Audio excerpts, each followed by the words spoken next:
Hello and welcome back to Chapel Hill, where today the Michigan Wolverines are going to take on the North Carolina Tar Heels on their home diamond in the conclusion of the ACC Big Ten Challenge.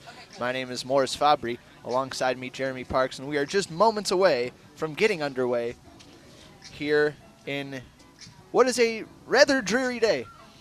Yeah, it's about 40 degrees right now, Mo, here in Chapel Hill, and the rain's starting to come down a little bit again. We didn't have any rain here towards the conclusion of Northwestern in Louisville about a half hour ago, and now it's starting that kind of light drizzle again yesterday, but the field is still getting prepped, and it looks like we should still be underway and on time.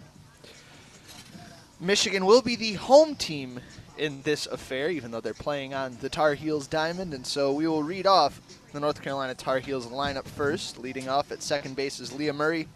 Hitting second in center field, Keani Ramsey. Hitting third, the designated player, Kirsten Lycia.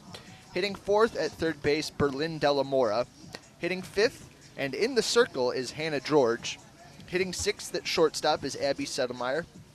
Hitting seventh, the catcher, Megan Dre. Hitting eighth in right field, Christina Burkhart. And hitting ninth in left field is Destiny DeBerry. Playing first base and being hit for by Lycia is Campbell Hutcherson. So the North Carolina Tar Heels come into this game on a two-game win streak, much on the shoulders of ace Brittany Pickett. As you remember, on Friday night, she threw a complete game against the Wolverines, holding them to 3 runs and an 8-3 Tar Heel victory. Last night, threw a complete game shutout against the Northwestern Wildcats, allowing the Tar Heels to rebound after they lost to the Wildcats earlier on in Friday night. Yeah, and when the Wolverines faced North Carolina in their first game against the Tar Heels, it was Brittany Pickett who came out and threw a fantastic game against the Wolverines, and really the only big blemish was a 2-run home run surrendered to Lexi Blair, which was responded to in the bottom half of the inning with a 5-run frame from the Tar Heels. So she will not be in the circle today. There was some questions about, I believe, her wrist, Morris, in terms of preparedness coming in. So Hannah George is going to be the starting pitcher, and not a great. Again, the sample size is going to be a little bit blown up in terms of the fact that she's only pitched 10 innings, but a 7.7 ERA in those 10 innings, surrendering 17 hits and 15 runs. So Michigan, a team that is still looking for consistency at the plate. Again, they started last weekend in Tampa fairly slow offensively, and then tuned up for 10 and 11 runs in the closing 2 games of the weekend. And here they have only hit 1 home run and not brought that many across the plate, and especially in clutch hitting situations. So a good pitcher, it seems like, at least on the stat line, to try and get some work done against here early in this one.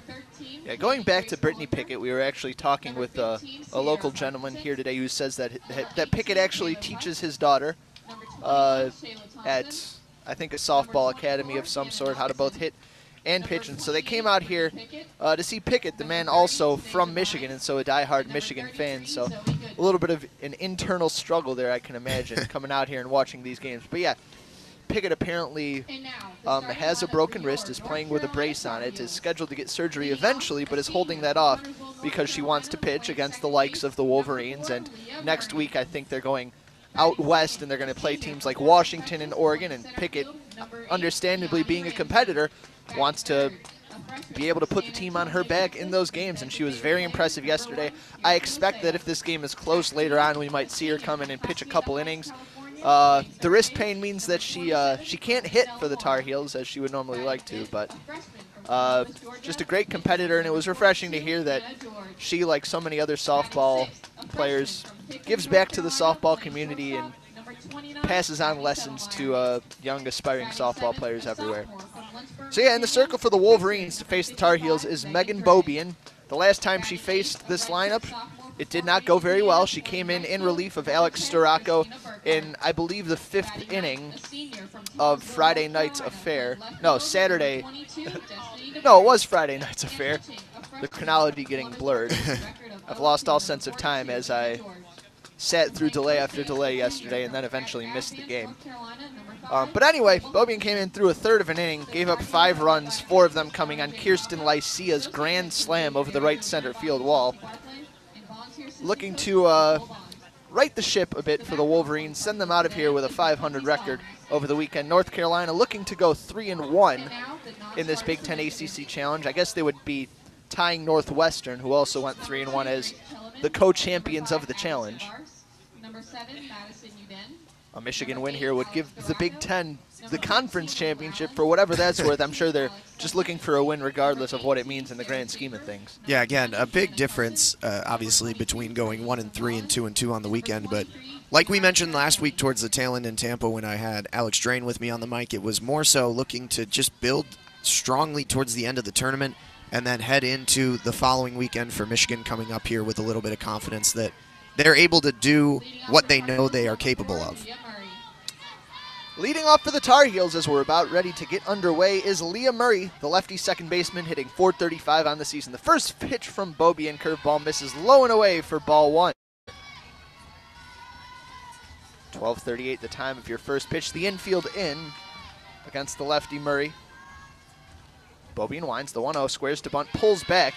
Curveball zips in there, thigh high, outer half for a called strike one. Your game time temperature is 39 degrees with a steady rain coming down now, light but steady, no wind. The 1-1, squares to bunt, pulls back, chops one on a high hop down the first base line, picked up in foul ground by first baseman Taylor Bump about halfway down the line.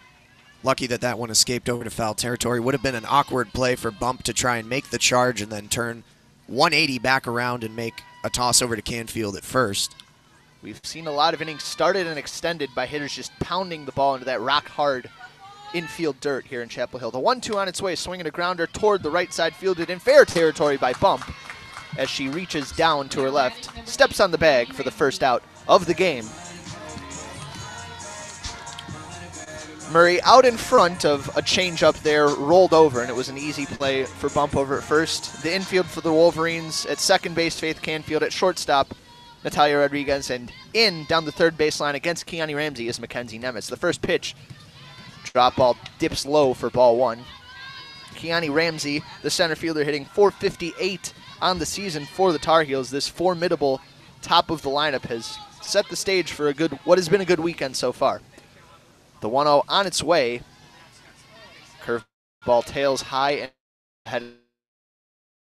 Peters in center field is shaded about 10-15 steps toward left center field as the rain intensifies a bit here in Chapel Hill. We're hoping to get this game through without a delay for what would be pretty much the first time this weekend. The 2-0 swinging a line drive, scalded foul over the Wolverines dugout, and I think it hit off, it was just past the netting and hit off maybe the fencing above the Wolverines dugout. The Wolverines down that third base side. Yeah, it looks like everybody's fine in the dugout.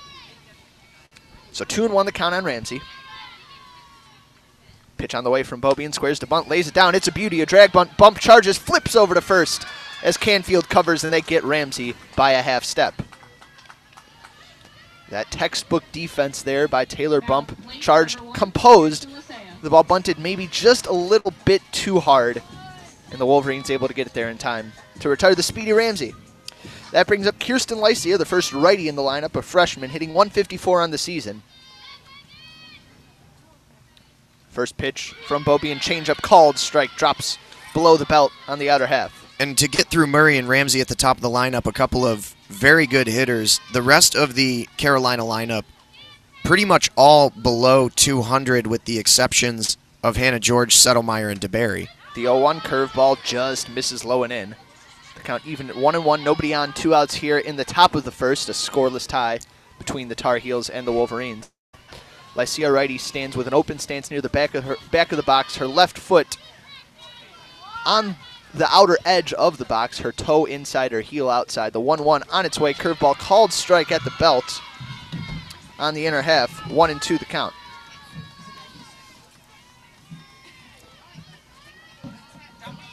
There's water dripping down onto our table. We are using a lot of electronic equipment. JP has put down a souvenir cup to catch it. The 1-2 rises high for ball two. We good. Souvenir cup not quite catching the water. The camera woman next to us for the ACC network readjusts. We're catching the droplets now.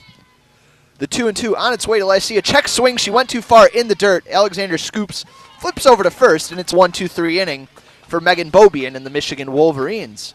We head to the bottom of the first, a scoreless tie here on WCBN Sports' broadcast of Michigan softball, and this tent above us is really doing us no favors. The wind buffeting, the stream of water going back and forth. This cup can only do so much. And now there's another stream heading down on my side of the table. We only have so many napkins. The souvenir towels from last week are all wet and thus unable to be used. And so solid play-by-play of the incident. we're gonna have to adapt as this game goes on. If we fizzle out, it's probably because the water coming down from the tarp over us, which was so generously provided by the UNC athletic department, has fried our broadcast equipment. Yeah, it could be much worse. Yeah, maybe we can move the table back.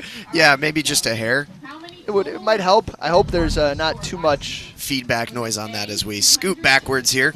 Yeah, I mean we could be silent and do these things behind the scenes, but I think it's nice as listeners to know exactly what your broadcasters are going through to bring you this coverage of Michigan softball on WCBN Sports.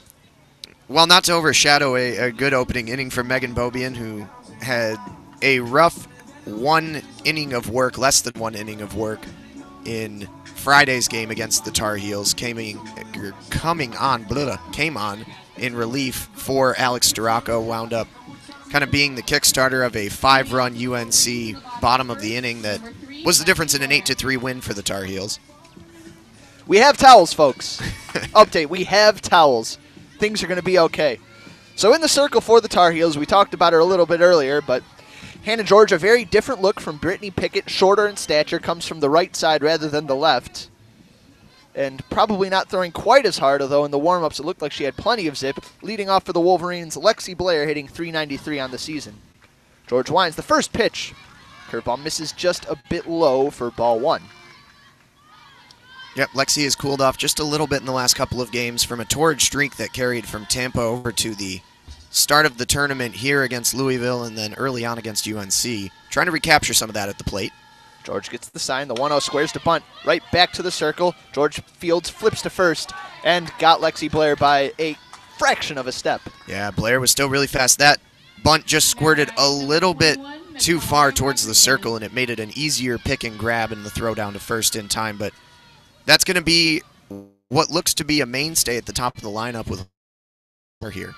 Yeah, George maybe a bit too casual picking up that one, but fortunately timed it just perfectly to get Blair by a step. That brings up Natalia Rodriguez. She takes in the first pitch in there at the knees for a called strike one. Natalia Rodriguez moved up from the 9 spot to the 2 spot, hitting .500 on the season, 9 for 18. Most of those hits staying on the infield, although she has gotten a hit or two right-handed too this season.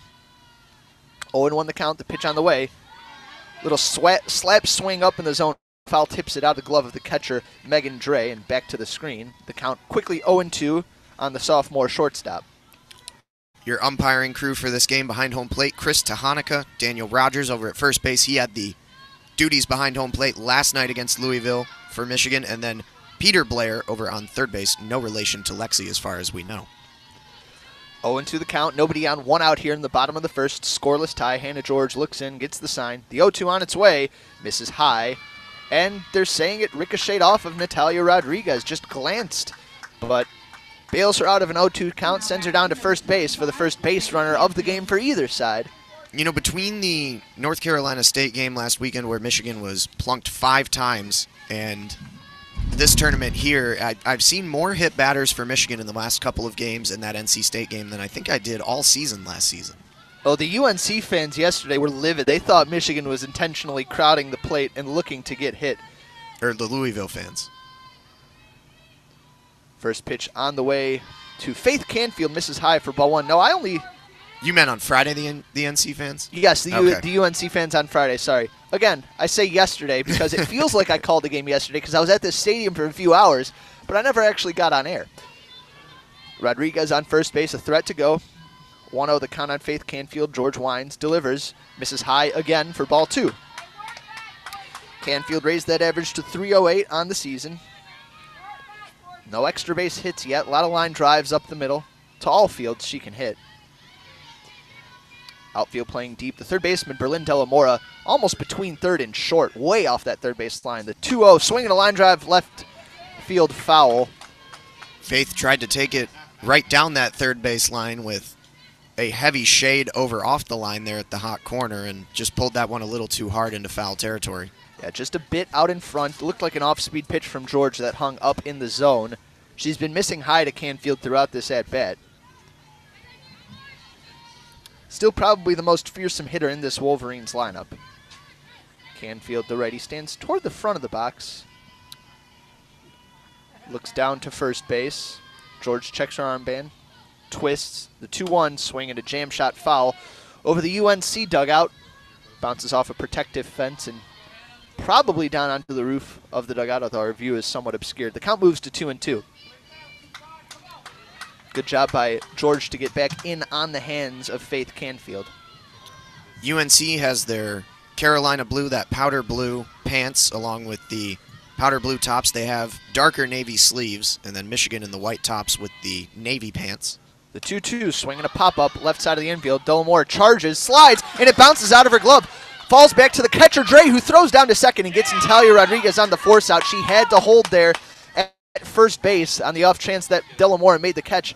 Although, I do think she could have taken a little more of a bigger lead because as Delamore had to dive for that, it would have taken a heck of an effort to get it back over to first. Yeah, it's a tough play there, and again, just a rough break for Michigan pulling the short stick, but heads up play by Megan Dre, the catcher. Yeah, absolutely, to come in and assist off of the ball squirting out of the glove, and Bonnie Thole with her head kind of cocked back there, a sigh into the air. That's a tough break again.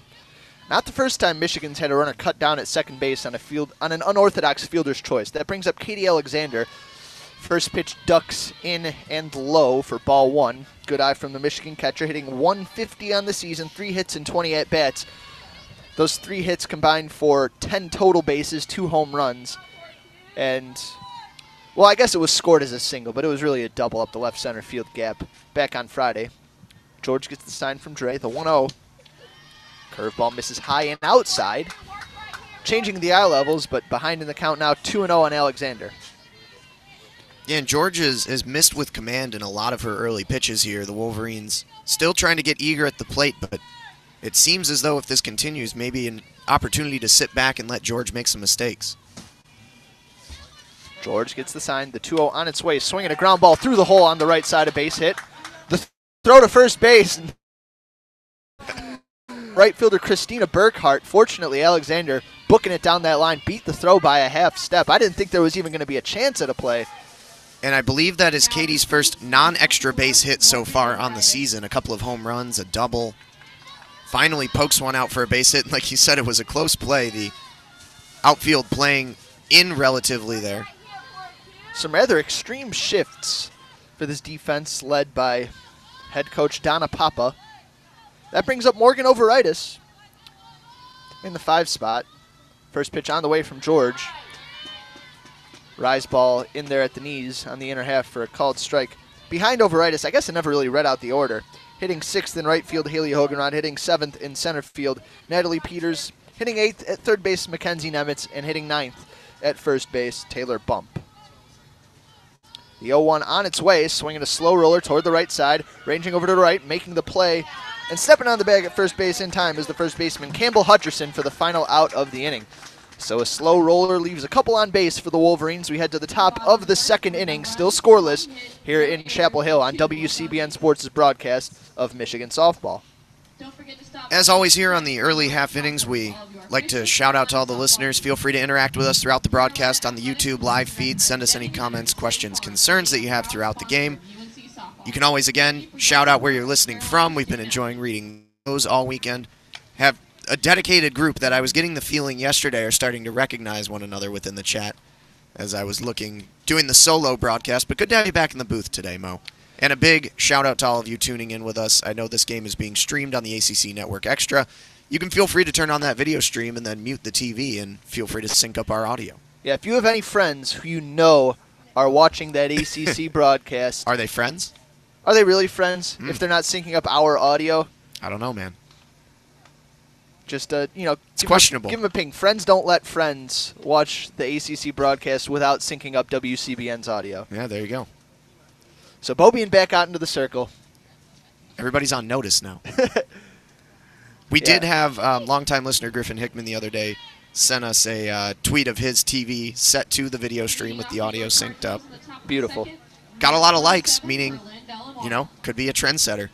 Shout out Griff. The athletic department employees ever present around us. I'm not sure if we're reflecting well on ourselves by, you know, competing with the ACC broadcast, but they've done a great job while they're within earshot. We're grateful for all they've done for us. Grateful to have a tent over us, because without it, broadcasting would be nigh impossible.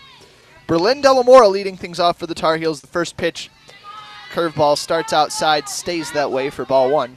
Oh, ACC Network streaming with no broadcasters. And 3 pitches behind us. There you go. So good, we can get synced. And it's even to your advantage to sync us up. The 1-0.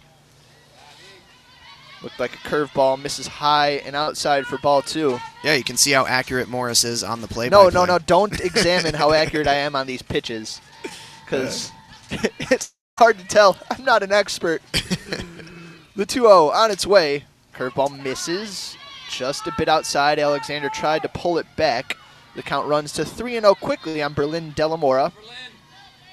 Against Staracco, she hit a line drive single off the right center field wall. Also got hit by a pitch in that Friday game. The 3-0 right down Broadway for a called strike one. Peters in center field, about 5 steps into right center. The left fielder Blair shaded maybe a bit toward the gap. Hogan Rod straight away and right. The infield playing back. The 3-1 changeup called strike on the inner half. Bobian battles back. The count runs full. Bobian has been very good so far this weekend with the changeup here. We'll see what she goes with on the payoff. The 3-2 curveball just misses. Bobian wanted it off the plate a bit low and inside, and Berlin de la Mora down to first base with a leadoff walk. Good job, though, by Bobian to battle back, down 3-0, gets it back to full, and that's all you can ask for to work it back to a payoff pitch. That was a very close call. First base runner of the game for North Carolina, and we're going to have a pinch running situation coming in here. And we'll try and get eyes on a number, see who's coming out of the dugout for you. First base coach is blocking the view right now. We'll hit you with that in just a second, as soon as she gets her instructions over there. Up to the plate is the righty Hannah George. Hilla Thompson pinch running down at first base for the Tar Heels. George, the righty, in the circle, 4 for 9 on the season. Has a double and a homer out of those 4 hits, so a power threat. Looking to help her own cause. The Michigan infield at double play depth. In at the corners. Nemitz a few steps in, bump further in down the first base side. George takes in the first pitch. Rise ball right down Broadway for a called strike one. Not something Michigan has seen a lot of so far this season. The pitcher coming to bat on the other side of the innings, and George is doing well so far. 4 hits and 9 at bats. She's got 7 RBIs off those 4 hits. So really helping her own cause when she's in the circle at the plate. Bobian winds, the 0-1. Swing and a miss. Runner goes. The throw down to second is high. Rodriguez leaps and corrals, but the tag not quite down in time. Would have been an athletic catch and tag. Yeah, that was a rare inaccurate throw down to second from Katie Alexander. That one was soaring, and it looked destined to get out into center field. Rodriguez is not the tallest player by any means on this team, but she has a pretty good vertical to get up there and get that one. So the count 0-2 on George. The runner moves into scoring position with nobody out here in the top of the second. Bobian looks into Alexander, gets the sign. Pitch on the way, changeup, slow roller down the first base line. Alexander out from the crouch, fires to first. Not in time! Not in time! The runner called safe at first base. That throw beat her by a half step. Don't know what he's seeing over there. Canfield covering was on the bag. Time called. Hutch, incredulous, out of the dugout to protest. I mean, with every right. That, again, is a tough play. That roller that looked like it might have the spin to go foul, but just stayed fair, and that was a good on-time throw. Canfield did a good job to get over to first. A nice gather up and a nice toss. Wow. It was a bang-bang call, but it seemed pretty clear from here.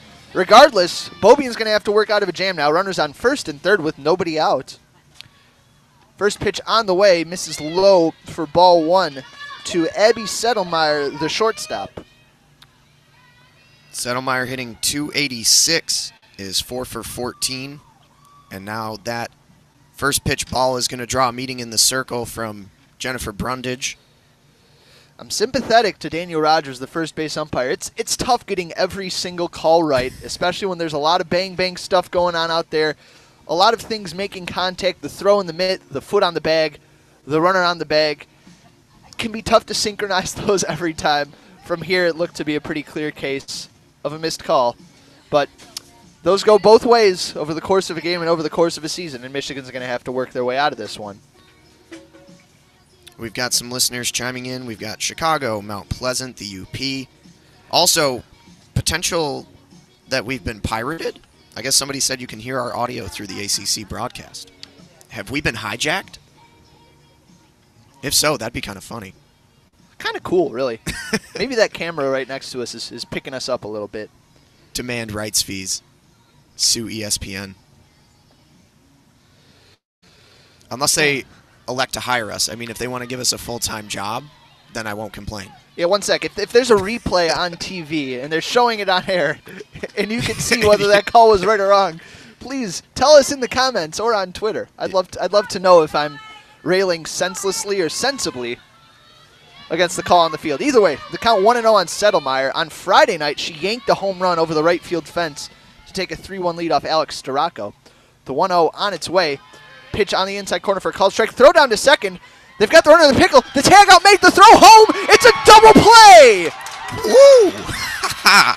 That's really bad base running and great heads-up job by the Wolverines. Again, you think in that situation sometimes it may be defensive indifference and let the catcher have the runner advance over to second so that you don't have to force the throw back home. But Katie Alexander had her out by a mile over at second, so she made the throw down. A quick tag there from Canfield. And then the quick throw home, also in time. Bang, bang, bases cleared. Ball don't lie, Mo. Abby Settlemeyer now with a 1-1 count, nobody on 2 outs. And the changeup misses high for ball 2. The throw down to second, and nobody cut it off. Instead, Canfield covered the bag. Hannah George, the base runner, tried to get into a pickle, but with her momentum going down towards second, just couldn't outrun Canfield. The 2-1, Settlemeyer squares to bunt, pulls back, curveball misses outside for ball 3. So Canfield was able to just chase her down. And down at third base, when Shayla Thompson saw Canfield enter into that chase, she expected George to be able to buy her a little more time, and so she just scampered home. But Canfield, quick enough, made the tag, threw a dart to the plate. The 3-1 grounded down the right side, fielded in fair territory by Taylor Bump. She steps on the bag, and the Wolverines get out of the inning unscathed. We head to the bottom of the second, still scoreless here in Chapel Hill. Well, that looked like it was destined for at least one Carolina run, and again, a great job by Katie Alexander to get the throw down. I don't know if Faith Canfield would have kept up the pursuit on the runner between first and second when she sees the third base runner head to home, but again was still able to get them both. And that's probably the best play we've seen so far this season from Michigan in terms of defense. No knock to Haley Hoganrod's fantastic grabs in right last weekend, but that was a really great heads-up defensive play. Textbook execution. I don't know. The coaches must signal that to Alexander to set up the defense with runners on first and third. Interesting note that you might be able to see on your video stream. Looks like Hutch has Megan Bobian standing just over the third base line, and she is emphatic about something with her right now, with some instructions. Nonetheless, that meeting, I imagine they're probably on commercial break on TV. Concludes, but it is on this camera. Yeah, back we're not to on the commercial dugout. break. We're being head shaken at. Yeah, we've made good friends with the camera over here on the right side of the press box. The person behind the camera, but also the camera itself. Inanimate object. So Hoganrod leading things off for the Wolverines. She'll be followed by Natalie Peters and then Mackenzie Nemitz. Hoganrod hitting .273 on the season. Had an RBI double. I haven't looked at the box score from yesterday, but hot against Louisville, cooled off against UNC, and not sure who did what against Louisville yesterday. I've tried to put it out of my mind, honestly. We got in the car after you came back to grab me, and I couldn't recall a lot of it. The first pitch to Hoganrod, curveball, misses off the plate inside for ball 1. Hoganrod, a righty, stands pretty tall toward the back of the box. Set back a bit from the plate, feet square to the pitcher. 3 doubles so far on the season for Hoganrod, leading the team there. The 1-0 on its way. Thought about it. Drop ball dips in below the hands, misses a bit inside, maybe a bit low, and the count runs to 2-0. Yeah, and that was a good pitch. Again, well located for Hannah George. Just unable to get the call from Chris Tahanika. Great name. Infield and outfield straight away. George gets the sign. The 2-0 changeup, check swing, slow roller toward the right side, picked up by the first baseman Hutcherson, and she tags out Hoganrod, who I don't think expected to make contact on that check swing. Unfortunate for the Wolverines, first out of the inning here in the bottom of the second. Looked like a good pitch to hit, but I don't think Hoganrod was expecting a changeup. Yeah, she was going to hold off on it, but just one of those situations where you bring the check swing around a little bit and it still sneaks its way to the bat for contact. That brings up Natalie Peters. The lefty senior awaits the first pitch from George. First pitch riser zips in there at the belt on the inner half for a called strike one. Peters, a lefty, hitting .211 on the season. Again, seemingly settling in towards the bottom of the lineup here this weekend for Michigan after starting in the leadoff spot last weekend. The 0-1 on its way. Changeup misses high for ball one. This lineup, again, we have stressed it several times, but still very much in flux. It'll be a while, I would guess, before you see kind of the everyday starting lineup for this team. Delamore creeping in down that third base line, a bit off the line. The 1-1 swinging a pop-up. Shallow left field coming on, sliding. The ball gets past the left fielder DeBerry and into left field. The throw into second is not in time as Peters turns and takes a one-out double. Almost a really nice charge and diving play from DeBerry, but we saw a similar situation last weekend with Haley Hoganrod, who tried to make a diving catch out in right field, and that one snuck under the glove, and kind of a similar situation there. It gets by, and I think then that situation that allows Peters to get all the way to second base. If you keep it in front, no big deal, but very close to an all-star catch. When you're hard charging like this on what is a wet field too, sometimes you're better just committing all out, because if you try to pull up and stop, your feet are going to slide out from under you either way. They called it a double in the book. It is a double. She didn't make contact with the ball. It might be a misjudgment, but correctly scored. That brings up Mackenzie Nemitz, who ropes one foul down the third base line. Good bit of contact on one down in the zone. Gonna have to straighten that out to drive in the first run of this game here in the bottom of the second. One out. Peters at second after the one-out double. Nemitz did have a base knock yesterday. That was her second hit of the season, so she's now at 250 at 2 for 8. Infield straight away. The shortstop, Abby Settlemeyer, near the grass. 0-1 the count. George gets the sign. Rocks back. Pitch on the way. Swinging a line drive. Left center field. That one going to drop over the head of Settlemeyer. Not trusting that one was going to get over was Peters. She moved back to second base and stayed there, so it's a single. The runner does not move up. But Nemitz on base. Now the Wolverines with 2 on and 1 out here in the bottom of the second. Some really conservative base running throughout the weekend for the Wolverines on sort of in-between looping balls. Well, again, a team that is not bringing a whole lot of runs across. Again, a good 6-run output in the first game of the weekend, but when your runners aren't crossing the plate with consistency, I can understand wanting to be careful on the base paths. And now Bonnie Thole talking to Carol Hutchins with Taylor Bump waiting while the Tar Heels have a meeting in the circle.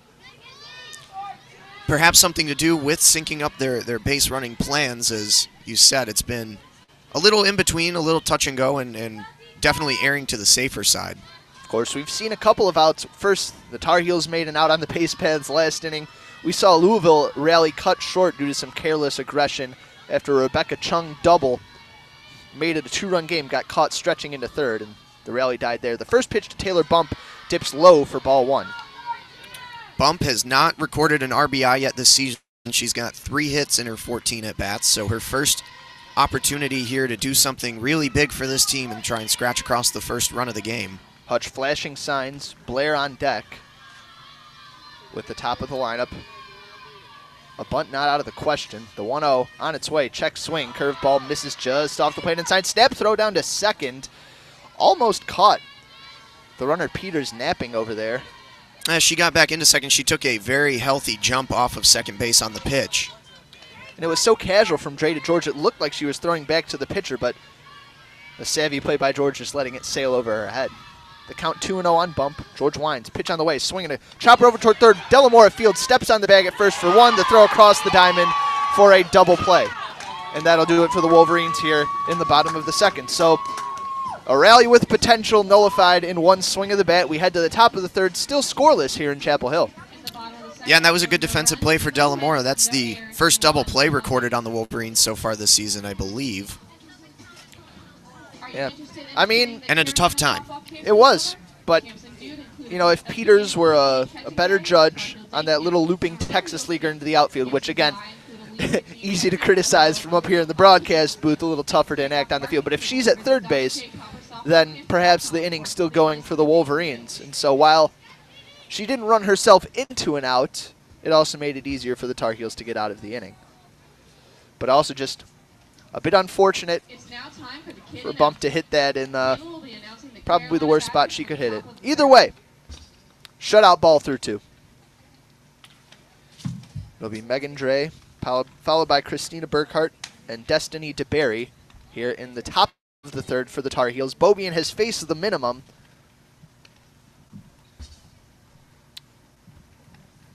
And we see in the YouTube comments that a fan saying that Peters made the right choice not to run and that she should have been out. Or she would have been out had she run. More than likely, yeah. Yeah, I think at a certain point, if she were really aggressive about reading that it was going to be over the shortstop from the moment it was hit, then she would have made it. But then again, that's such a bang-bang read that if she gets it wrong and gets doubled off, I'm criticizing her from up here for, you know, not reading that the shortstop is going to make the catch. Again, it's something that's way easier said than done, but it's easy to get into the what-if game. Time called. Krista Hanukkah checking something. Maybe the music playing a little too loud. I think he wanted to see if we were ready. Sure. Megan Dre, the catcher, the righty, awaits the first pitch. Drop ball misses low and away for ball 1. Beaubien nods at her catcher, Alexander.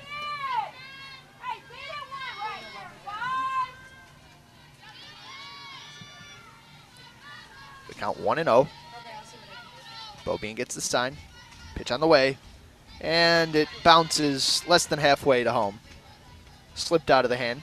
Count now 2-0. Yeah, the rain's still coming down lightly here, so the ball may be a little bit wet. Try and dry it off. Beaubien does have a towel in her back right pocket in the event that she does need to dry off. Home plate umpire Krista Hanukkah takes several strides out toward the circle, but Alexander already on her way back. Peters, the center fielder, shifted toward right center. Infield Dre, 2-0 the count. The pitch on the way misses well high. Beaubien can't seem to find it here to start off the top of the third. Yeah, up and in a little chin music there as it floated by the face mask on the helmet. Dre, the catcher, a righty, hitting 182 on the season.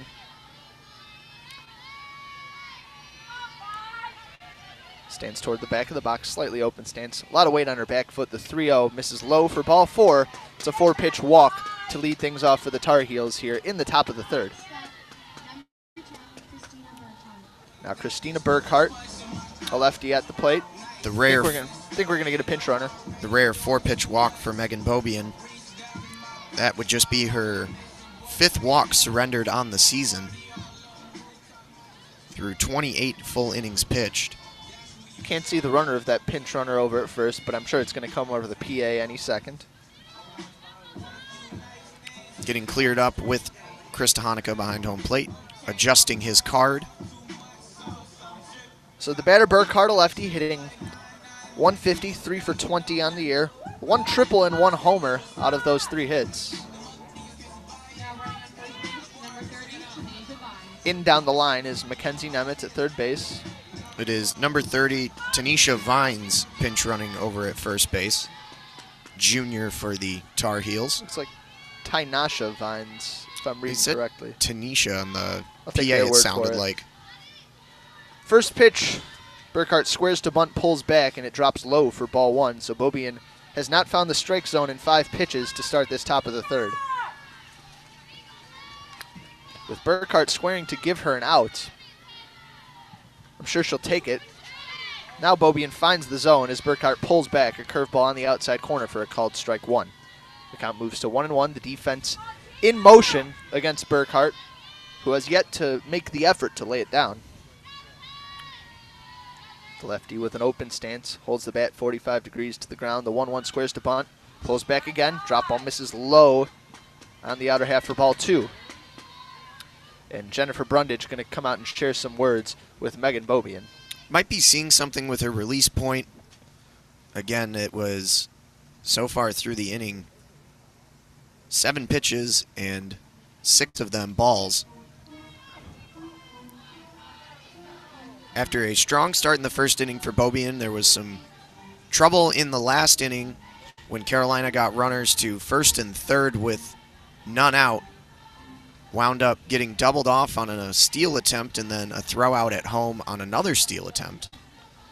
The Tar Heels doing some sort of a choreographed dance with one hand beating on the top of the dugout as Brundage shares words. The Carolina coach is talking to the base runners, the base runner and the batter.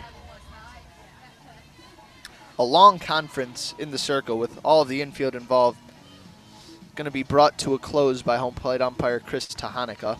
He's been standing in the circle for about 10 to 15 seconds now, but as the final game of the day, I think the Wolverines and Tar Heels have plenty license to take as much time as they want.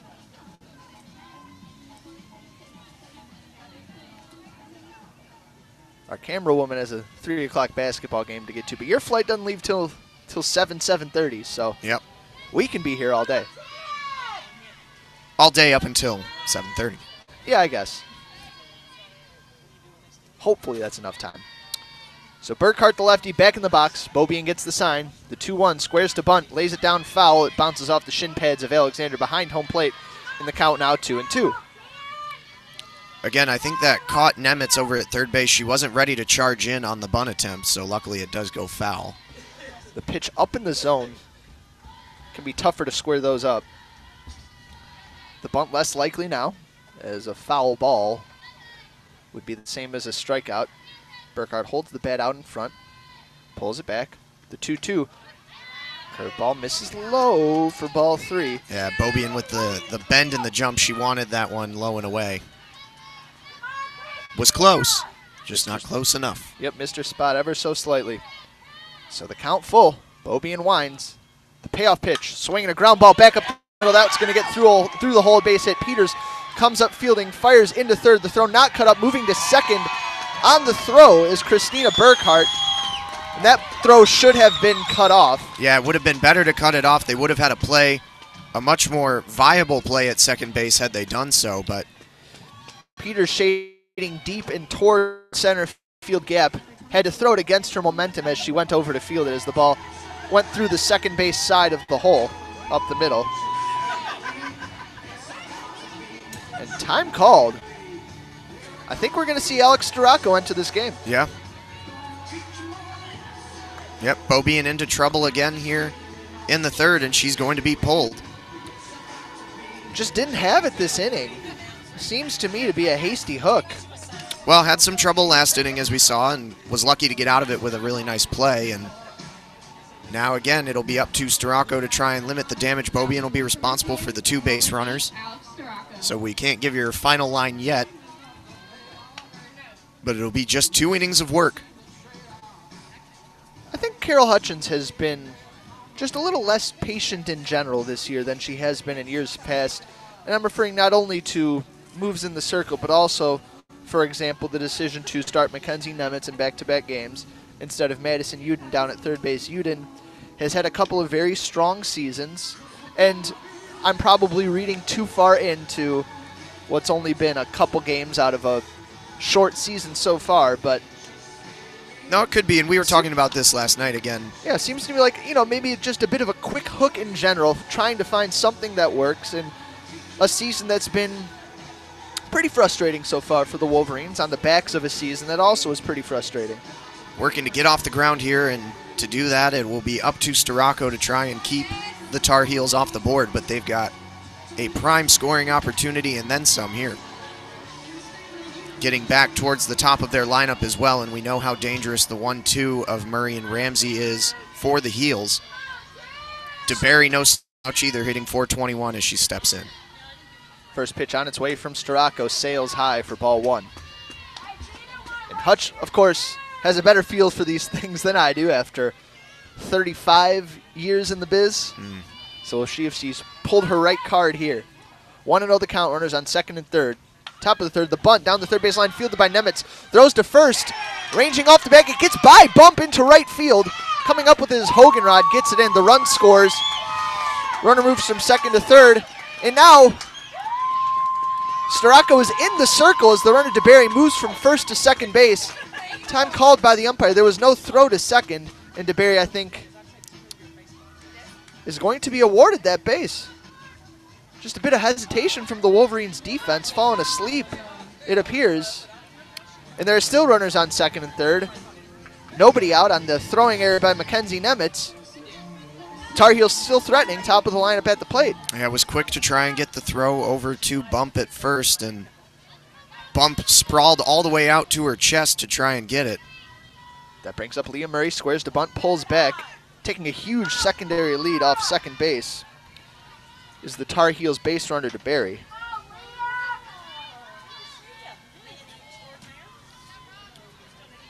Murray grounded out to first, her last plate appearance. The 1-0 again misses high for ball 2. And you got to imagine Nemitz sort of felt in the back of her head the base runner creeping down the line behind her on that bunt. Maybe that's what took her throw just out into right field. The 2-0 on its way. Curveball called strike at the belt. Probably a few inches off the outer edge, but Krista Hanukkah generous.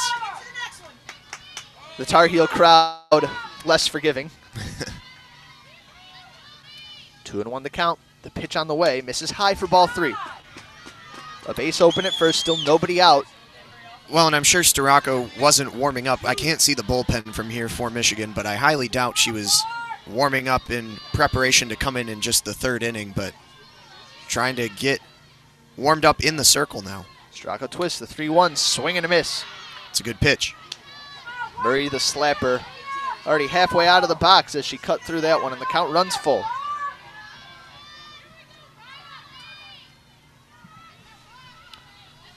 So Starocco gets the sign. The payoff pitch to Murray misses high for ball 4, and the base is juiced for Kiani Ramsey. Still nobody out here in the top of the third. Tar Heels threatening to blow this one open with the middle of the order due up. Kiani Ramsey, the Texas Tech transfer in her second season here with the Tar Heels, is off to a really hot start, 440. She's got 11 hits and 25 plate appearances and just 4 RBIs with a chance to bump that number up. Here at the plate would do it.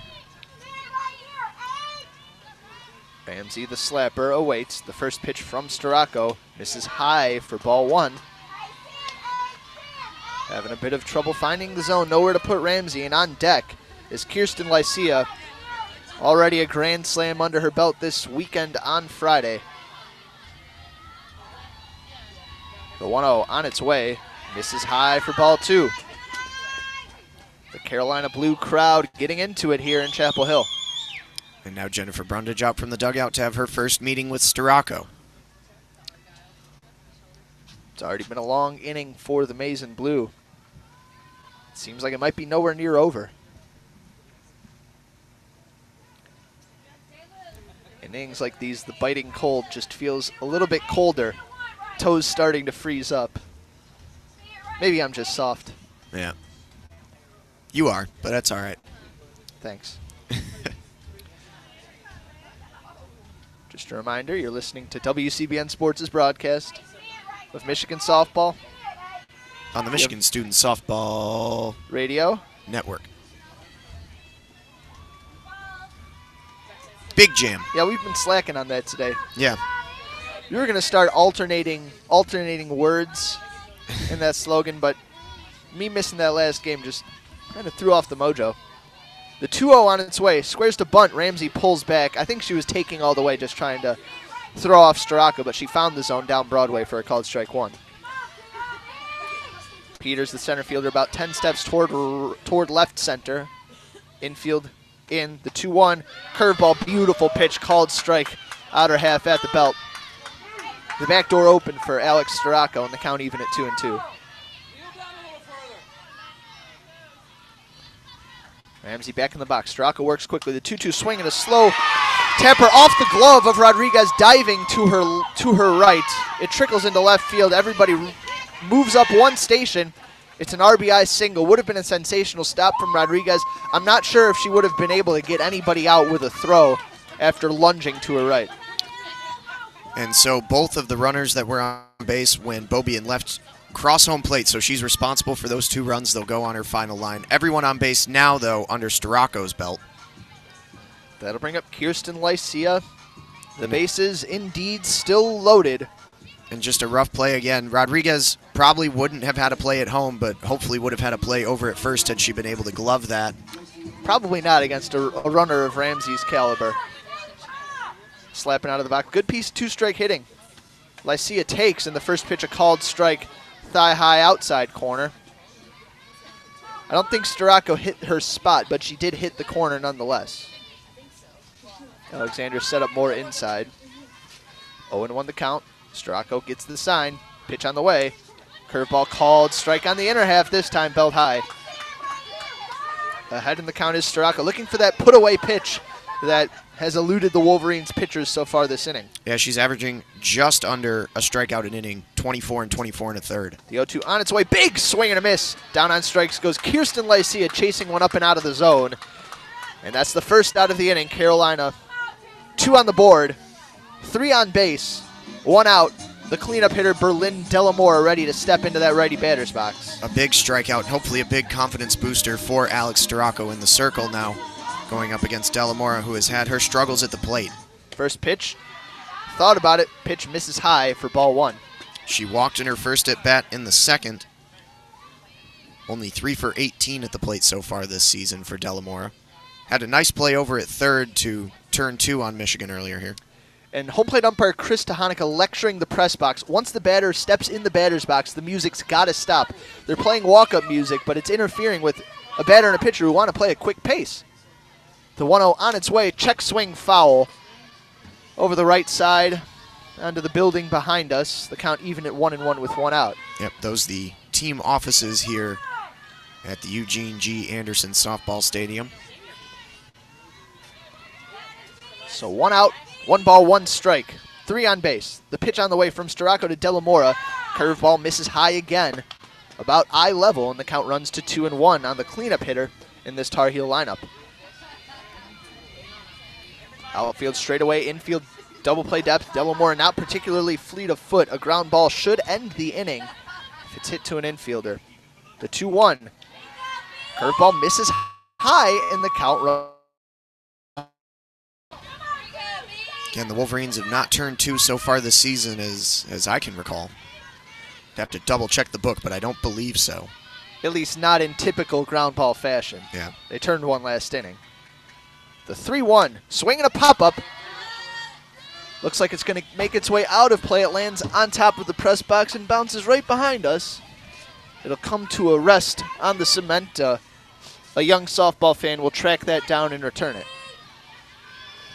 That one might have been ball 4 high and out of the zone, but Delamora looking to put a charge into this one, into the great Carolina skies.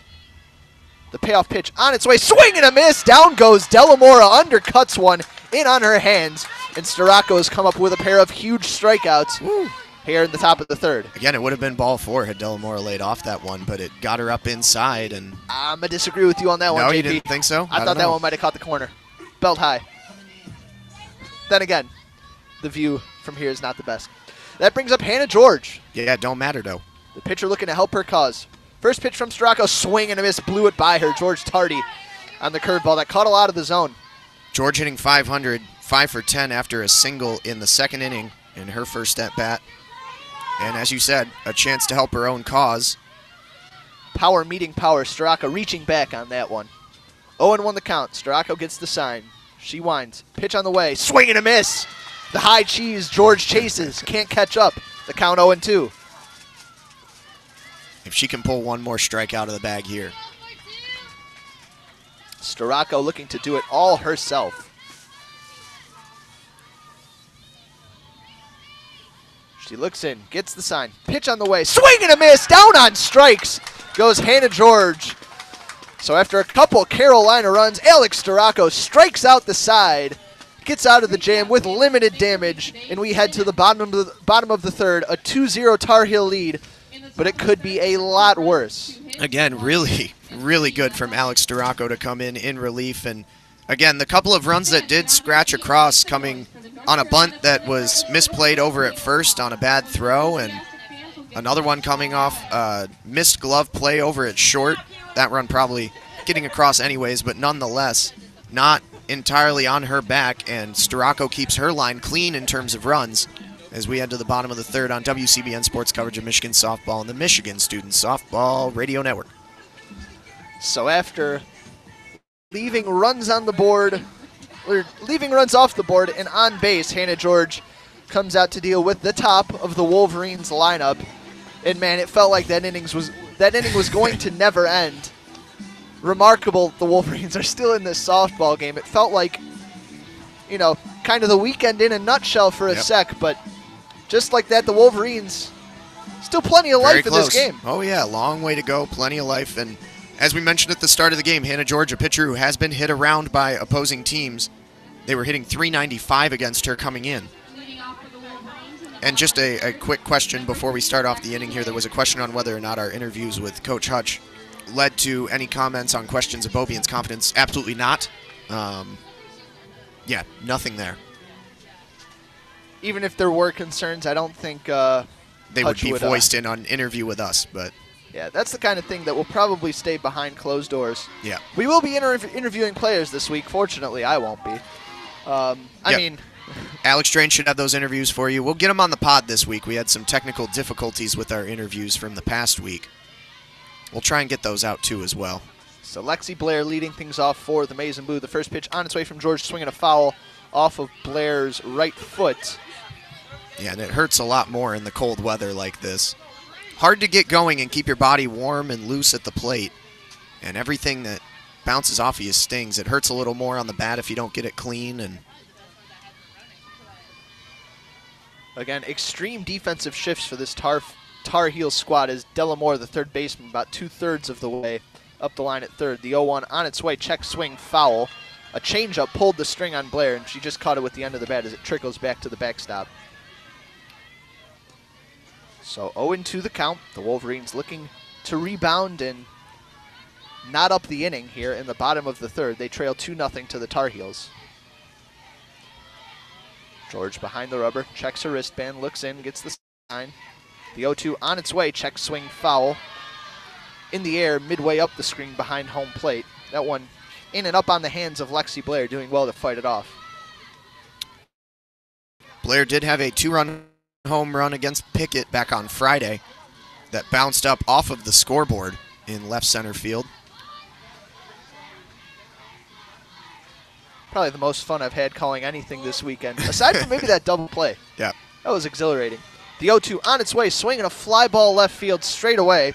Going to be an easy play as Destiny DeBerry camps under it and makes the catch just in front of a muddy spot out in that outfield for the first out of the inning. Well, those spots with a lot of dirt showing out in the outfield were the spots yesterday where the most standing water was out in the outfield, and so they had the cart trying to put fresh dirt down out there to try and sop up some of the moisture. Also, the spots usually where the outfielders are standing and kind of Also walking true. around, Yep. establishing their positions. And there's only so much you can do with a natural dirt field when it's been raining like it has this weekend. That brings up Natalia Rodriguez. Swings the first pitch, chops it foul on the left side. Rodriguez, who had her birthday yesterday, had a couple of hits yesterday, but was hit by a pitch in her first at-bat in the first inning. She's been setting the tone well for the Wolverines. Unfortunately, not a lot of power around her to knock her in thus far. George checks her armband. Nobody on, one out here in the bottom of the third. Winds the 0-1 on its way. Changeup called. Strike. Dips in just above the belt. Krista Hanukkah rang that up like it was a strikeout there. No up with the right hand. He fully pulled the lawnmower on that one. Hutch instructs Rodriguez to step out of the box, stay out of the box for a sec, and settle down, maybe trying to throw the pitcher George off her rhythm. Some fans exchanging derisive comments in response. The 0-2 on its way to Rodriguez. Check swing. It's going to be a called strike 3 regardless of whether or not she went around. And now he's able to ring the lawnmower up for a strike 3. Yeah, 2 ring-ups for the price of 1 strikeout. The Wolverines going down in order to start this bottom of the 3rd. That brings up Canfield with nobody on and 2 outs. Mo, we can say we are officially international. We've got a chime in from London. Whether it's London, Ontario, or London, England, it still counts. It was signaled London, UK. So there you go. The first pitch to Canfield, swinging a rocket through the hole on the left side, a base hit. DeBerry cuts it off before it gets to the wall, and Canfield will hold up at first base with a 2-out single for the Wolverines. 9th hit of the season for Canfield, who continues to be pretty darn good at the plate. And the Wolverines maybe a chance to do something here with 2 outs. Just scalding line drives everywhere. Katie Alexander sheds her shin pads, and the Wolverines catcher ready to stride to the plate with 1 on and 2 out here in the bottom of the 3rd. Be prime time for another Katie Alexander home run. She has one of the Wolverines' 4 hits on the day. Single back in the first. Yep, through the right side. Beat me to it. I try to stay on top of things, JP. The flag's dormant in center field. The wind not present. The rain starting to fall again. First pitch, big swing and a miss. Yeah, tried to put that one over the fence. Got a bit underneath it. Good gas there from Hannah George up and over Alexander's bat. The Celine slugger feeling the rain come down a little heavier than before. The 0-1. Drop ball misses low for ball 1. Infield and outfield straight away. The umbrellas coming out.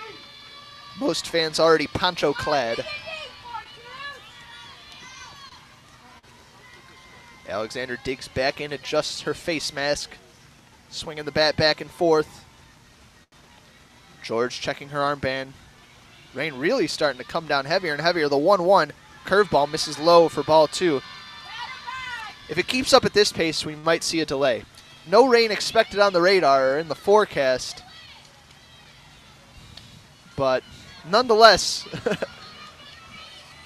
I think I know rain when I see it. Yep. It was due up to rain again later this afternoon. It wasn't supposed to start until around 3 o'clock, but that obviously not the case here, as it's coming down now pretty steadily. Might be able to hear the nice pitter-patter of drops on our natural mic. Alexander, George checks her armband.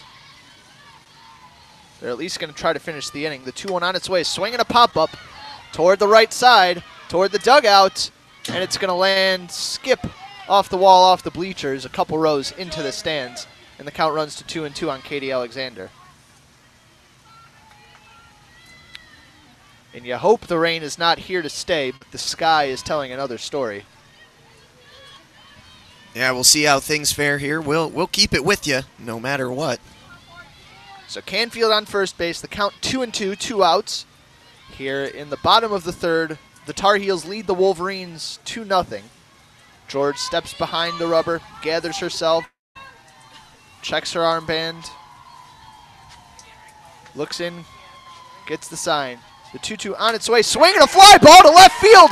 You can forget about that one. Off the trees, it is gone. The Celine slugger ties things up for the Michigan Wolverines. A rocket through the drops and out of the park.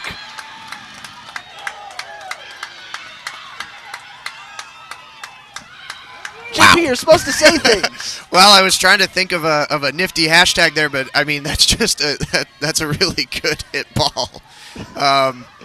Again, 3 home runs on the season now for Katie Alexander, and she continues to hit for power and represent why she's in that 4 spot, man. She's got 3 of 4 for the Wolverines now. Yes, Blair with the other one. That brings up Morgan Overitis in a tie game. And she is now Alex Storacco's best friend, bringing it back to a tie ball game here in the bottom of the 3rd. First pitch on the way from George, swinging a slow roller back up the middle, fielded by the shortstop Settlemeyer, but ranged over to the second, to the right field side of second base. Didn't have time to make a throw to first, so Wolverines aboard with an infield single with 2 outs. Things are looking up. Yeah, you know, it felt like real cold, rainy, miserable going into the inning. Now it could be sunny and 70. I wouldn't know the difference. Yeah. And now Haley Hoganrod with a chance to keep it coming. That is the 2-out offense that we're talking about, Mo. Canfield not giving up at the plate, getting a hard base knock, getting on base, and then letting Katie do the rest. The rain waxing and waning in intensity as Haley Hoganrod steps into that righty batter's box. First pitch on the way, changeup in the dirt, well blocked by the catcher Dre. It seemed at a lot of points this weekend, like when the opposing teams would take the lead on the Wolverines, things just kind of got frustrating for them and a little more lax at the plate. That could be a major turning point here. Although, again, we did see matching 2-run home runs in the first game on Friday, with Michigan responding to Carolina's 2 runs with a Lexi Blair 2-run shot. And then following up in the next inning, Carolina dropped a 5-burger. So the umpires coming together, I can only imagine this is a discussion as to whether or not to delay the game on account of the inclement weather. Hutch also out on the third base line. Hoganrod raring to go. Yeah, it's coming down increasingly more.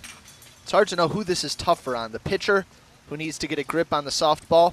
The hitters, who need to, see and grip the bat and make contact. Or the fielders, who need to, plant in the dirt and throw and transfer the ball into their hands. It's tough on everyone. So if you can see it on the camera, it's going to be a tale of 2 stories here, as North Carolina was the first, I think, to make an appeal over to the umpiring crew, which makes sense as the momentum has kind of shifted Michigan's way. I think Hutch, pretty adamant she wants to keep this one going with her hitters starting to warm up. They got a long drive home tonight, JP. They got homework to do. And so we'll see what they do. It looks like the game will continue as a new ball comes out. Little rain never hurt anybody. It's just going to help the grass grow all that much more vibrant after it's torn up by the cleats. Again, it's understandable why if you're Carolina, you'd want the game to stop right now when you've started to slip a little bit in the circle. And yeah, I mean, and player safety does become a concern on both sides. So 0-1 the count. An inning that has gone on for probably about an hour at this point. Hoganrod awaits. The 1-0 pitch dips low for ball 2.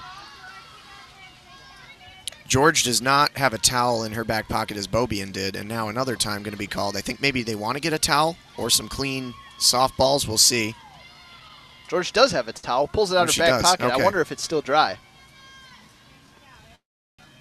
Those must be some real skits because it was invisible till she pulled it out. Yeah. God. The marvels of modern sports apparel, I'll tell you. Well, it'd be especially in Michigan's favor if they can bring another one across here and take the lead, because then the game can stop, and if it doesn't restart. Wolverines on first base. 2 outs, Hoganrod at the plate, bottom of the 3rd. Game tied 2-2. The Wolverines 2 runs on 6 hits. Carolina 2 runs on 3. The pitch from George, swinging a fly ball, hooking down the right field line. That one may be trouble, and it bounces just foul beyond the glove of the right fielder Christina Burkhart, who had a long run to track that one down. That one was close. It didn't look like trouble off the bat, but it came very close to being trouble. A very long track from Burkhart. First action she's really seen out in right field so far today. Just a long and loud strike. Wolverines not a threat to go over there at first base. At least not that we've seen yet this season. Hoganrod, the righty. Toward the back of the box, the 2-1. Big swing and a miss. Chase the high cheese up and out of the zone, and the count runs to 2-2. 2 balls, 2 strikes, 2 outs, 2-2 on the scoreboard. Bears noting as well that I said right before the Katie Alexander at bat that it was prime time for a Katie home run. Huh. I didn't bring that up. Would you look at that? Someone who wants to see Michigan succeed, on as impartial as we are on air. Called it. Thinks that it would be good if Michigan hit a home run. It's novel. That's novel, Jeremy. I'll give you credit, though.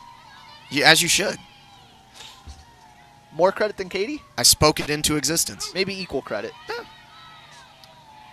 George checks her armband. The interminable inning could go either way at this moment. The 2-2 on its way, misses low. The runner goes, throw down to second, ricochets off of Overitis. It was going to be up the line toward the right side, and coming up lame is the shortstop Settlemeyer.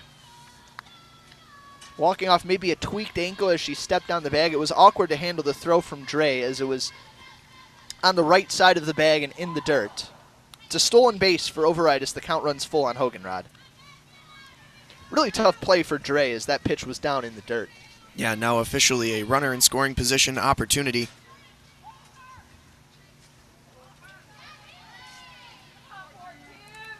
The rain continues to fall. Between a drizzle and whatever's above a drizzle. The count full. Runner in scoring position. The payoff pitch on the way to Hoganrod. Changeup misses low for ball 4.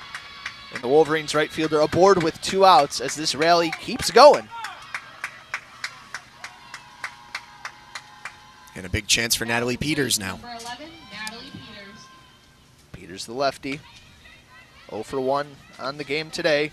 Had that double that kind of looped over into left field in her first at-bat back in the second, and trying to come on and make the diving grab was DeBerry, and it got by her and allowed Peters to get into second base safely.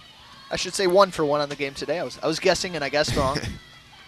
Look at Ramsey, the center fielder, basically in left center right now. First pitch, swinging a rocket down the left field line, foul. Got all of that one, golfed it off her knees. Yep. The count 0-1. The infield more or less straight away. Delamora ambling toward the line, head bobbing down that third base side. George checks her armband. Peters the lefty awaits. The 0-1 swinging a ground ball right side. Should be routine for Murray. She fields, flips to first, and that'll do it for the Wolverines rally here in the bottom of the third. But not until after Katie Alexander, the Celine Slugger, knots things up with a rocket over the left field wall. It's 2-2 heading into the top of the fourth here on WCBN FM Ann Arbor's broadcast of Michigan softball. And it just proves how much more impressive and important Storako coming in and getting those strikeouts was with the bases loaded with none out. They did scratch across the 2 runs, but that was an opportunity for a lot more damage from Carolina in the top of the third. Michigan responding in kind and doing a lot to support Alex Storako in the circle as now she comes back out with essentially a fresh slate. It's worth noting we have protective tape around us, but that's not going to stop Stu. That's not going to stop Stu. Griff, if you're out there listening, good fan of the broadcast, Stu Berlow. In with us under the tarp, a wise move. There's not room for many, but if there's anybody whom we'd welcome in here with us, it's protected from the rain as we are. And so, a big shout out to all the listeners again for those of you tuning in from London all the way back to the good old US of A. So you can't think you were going to be able to sit under here and not get mentioned on air.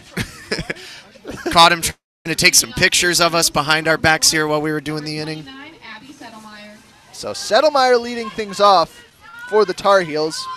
The 6, 7, 8 hitters in the order. Settlemeyer, the shortstop, was actually pinch hit for in what would have been her first plate appearance on Friday in I think a bases loaded situation. I assumed naturally that meant that she was sort of a light-hitting slapper type, and then in her next at-bat against Megan Bobie and roped a home run over the right field fence. So we know she's got some pop. Grounded out to first, her last plate appearance. The lefty Settlemeyer awaits. The first pitch from Storako. Curveball misses high for ball 1. Infield straight away. Nemitz, the third baseman. Maybe 3 steps off the line. A few steps in front of the baseline as well.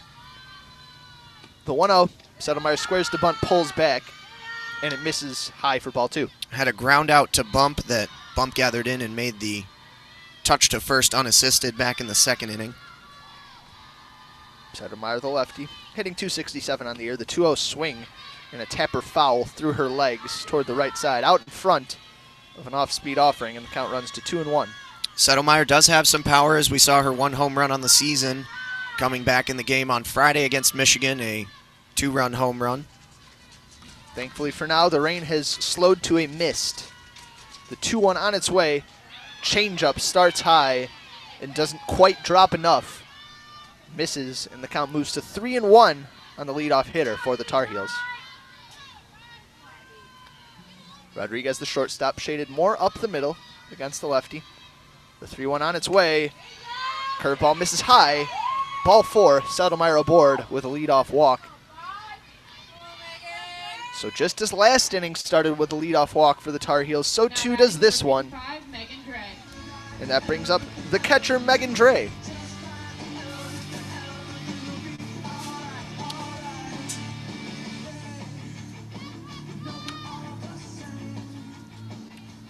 Dre actually led off last inning for the Tar Heels with a walk.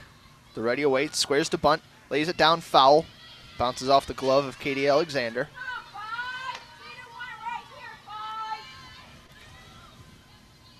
Not a ton of success. I should take that back. The Tar Heels have had mixed success bunting the ball.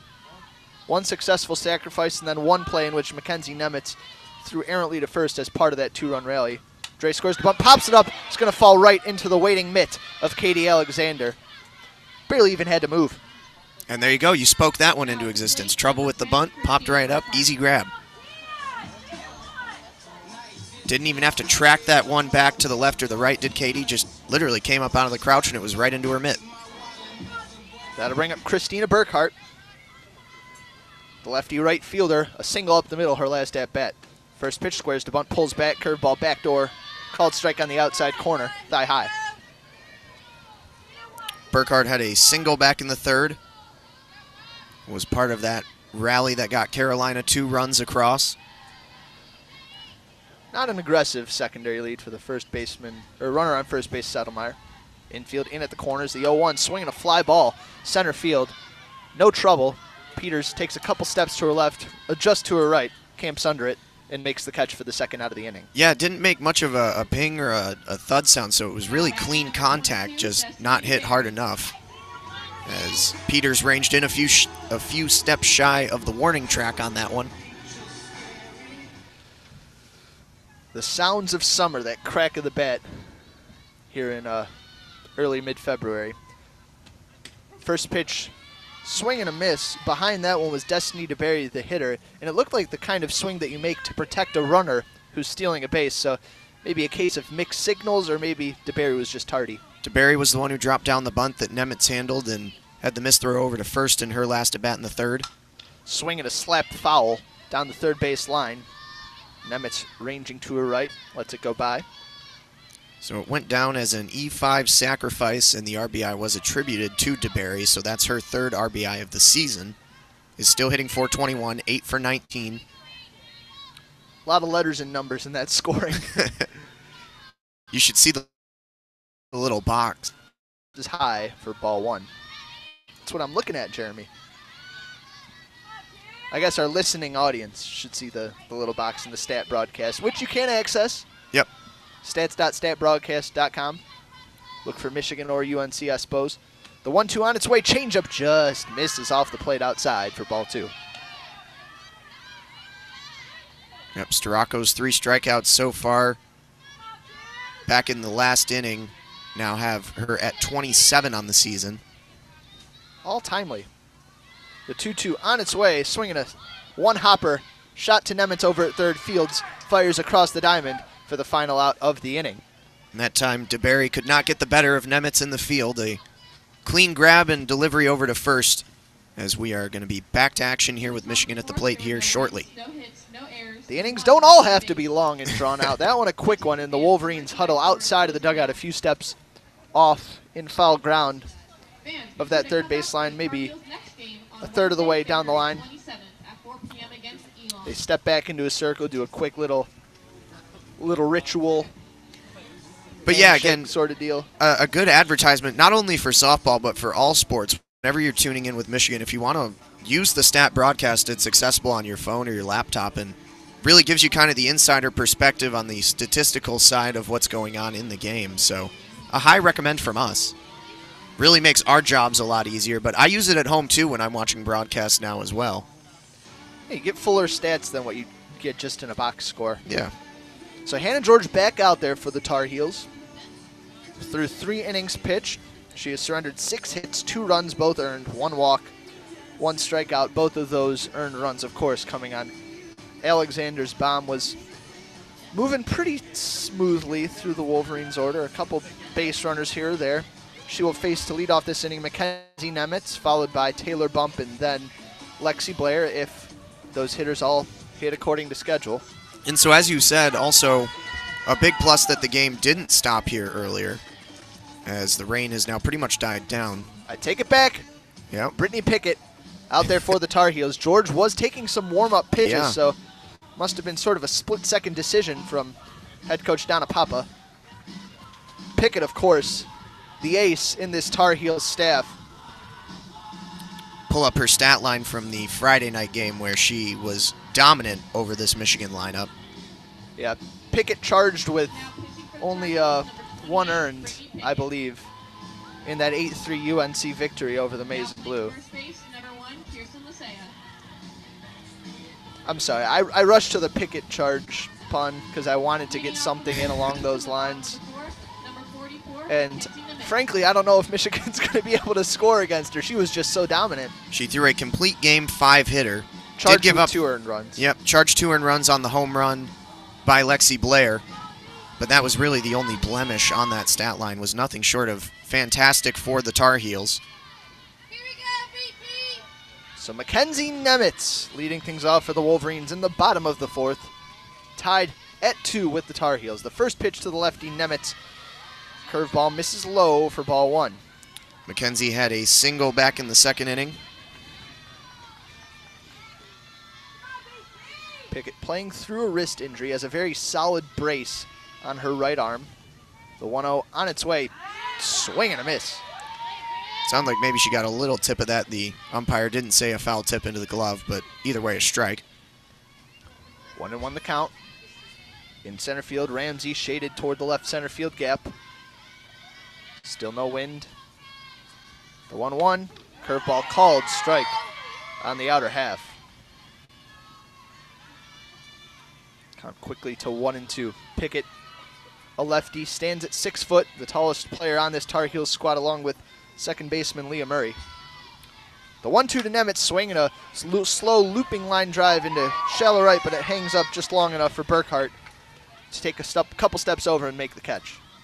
Yeah, decent contact for Nemitz, and those balls, if you hit it just a little softer, it's those kind of loopers that'll land over close tailing to the line, and like you said, just hanging up a bit too long.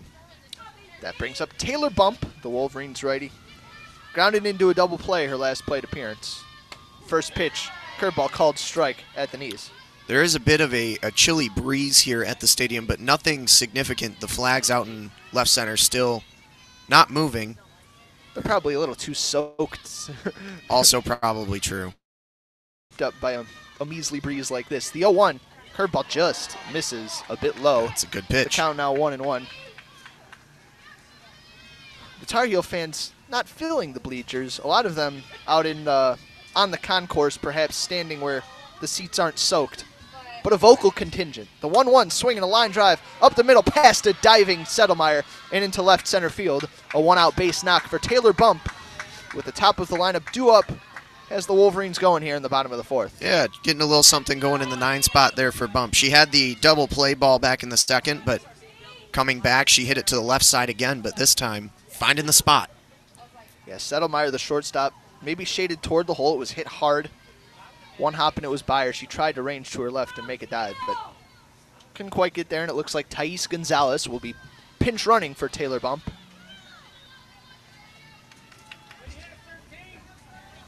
And that brings up Lexi Blair.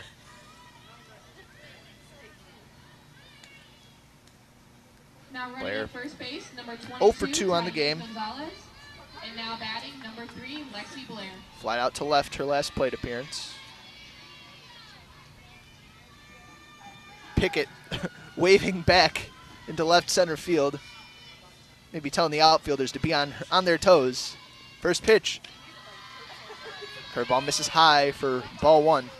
See how Pickett does here after, again, facing Blair on Friday night and giving up a 2-run home run to the short leadoff hitter for the Wolverines.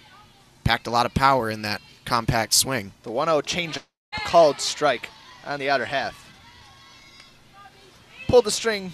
Blair probably sitting dead red on something hard.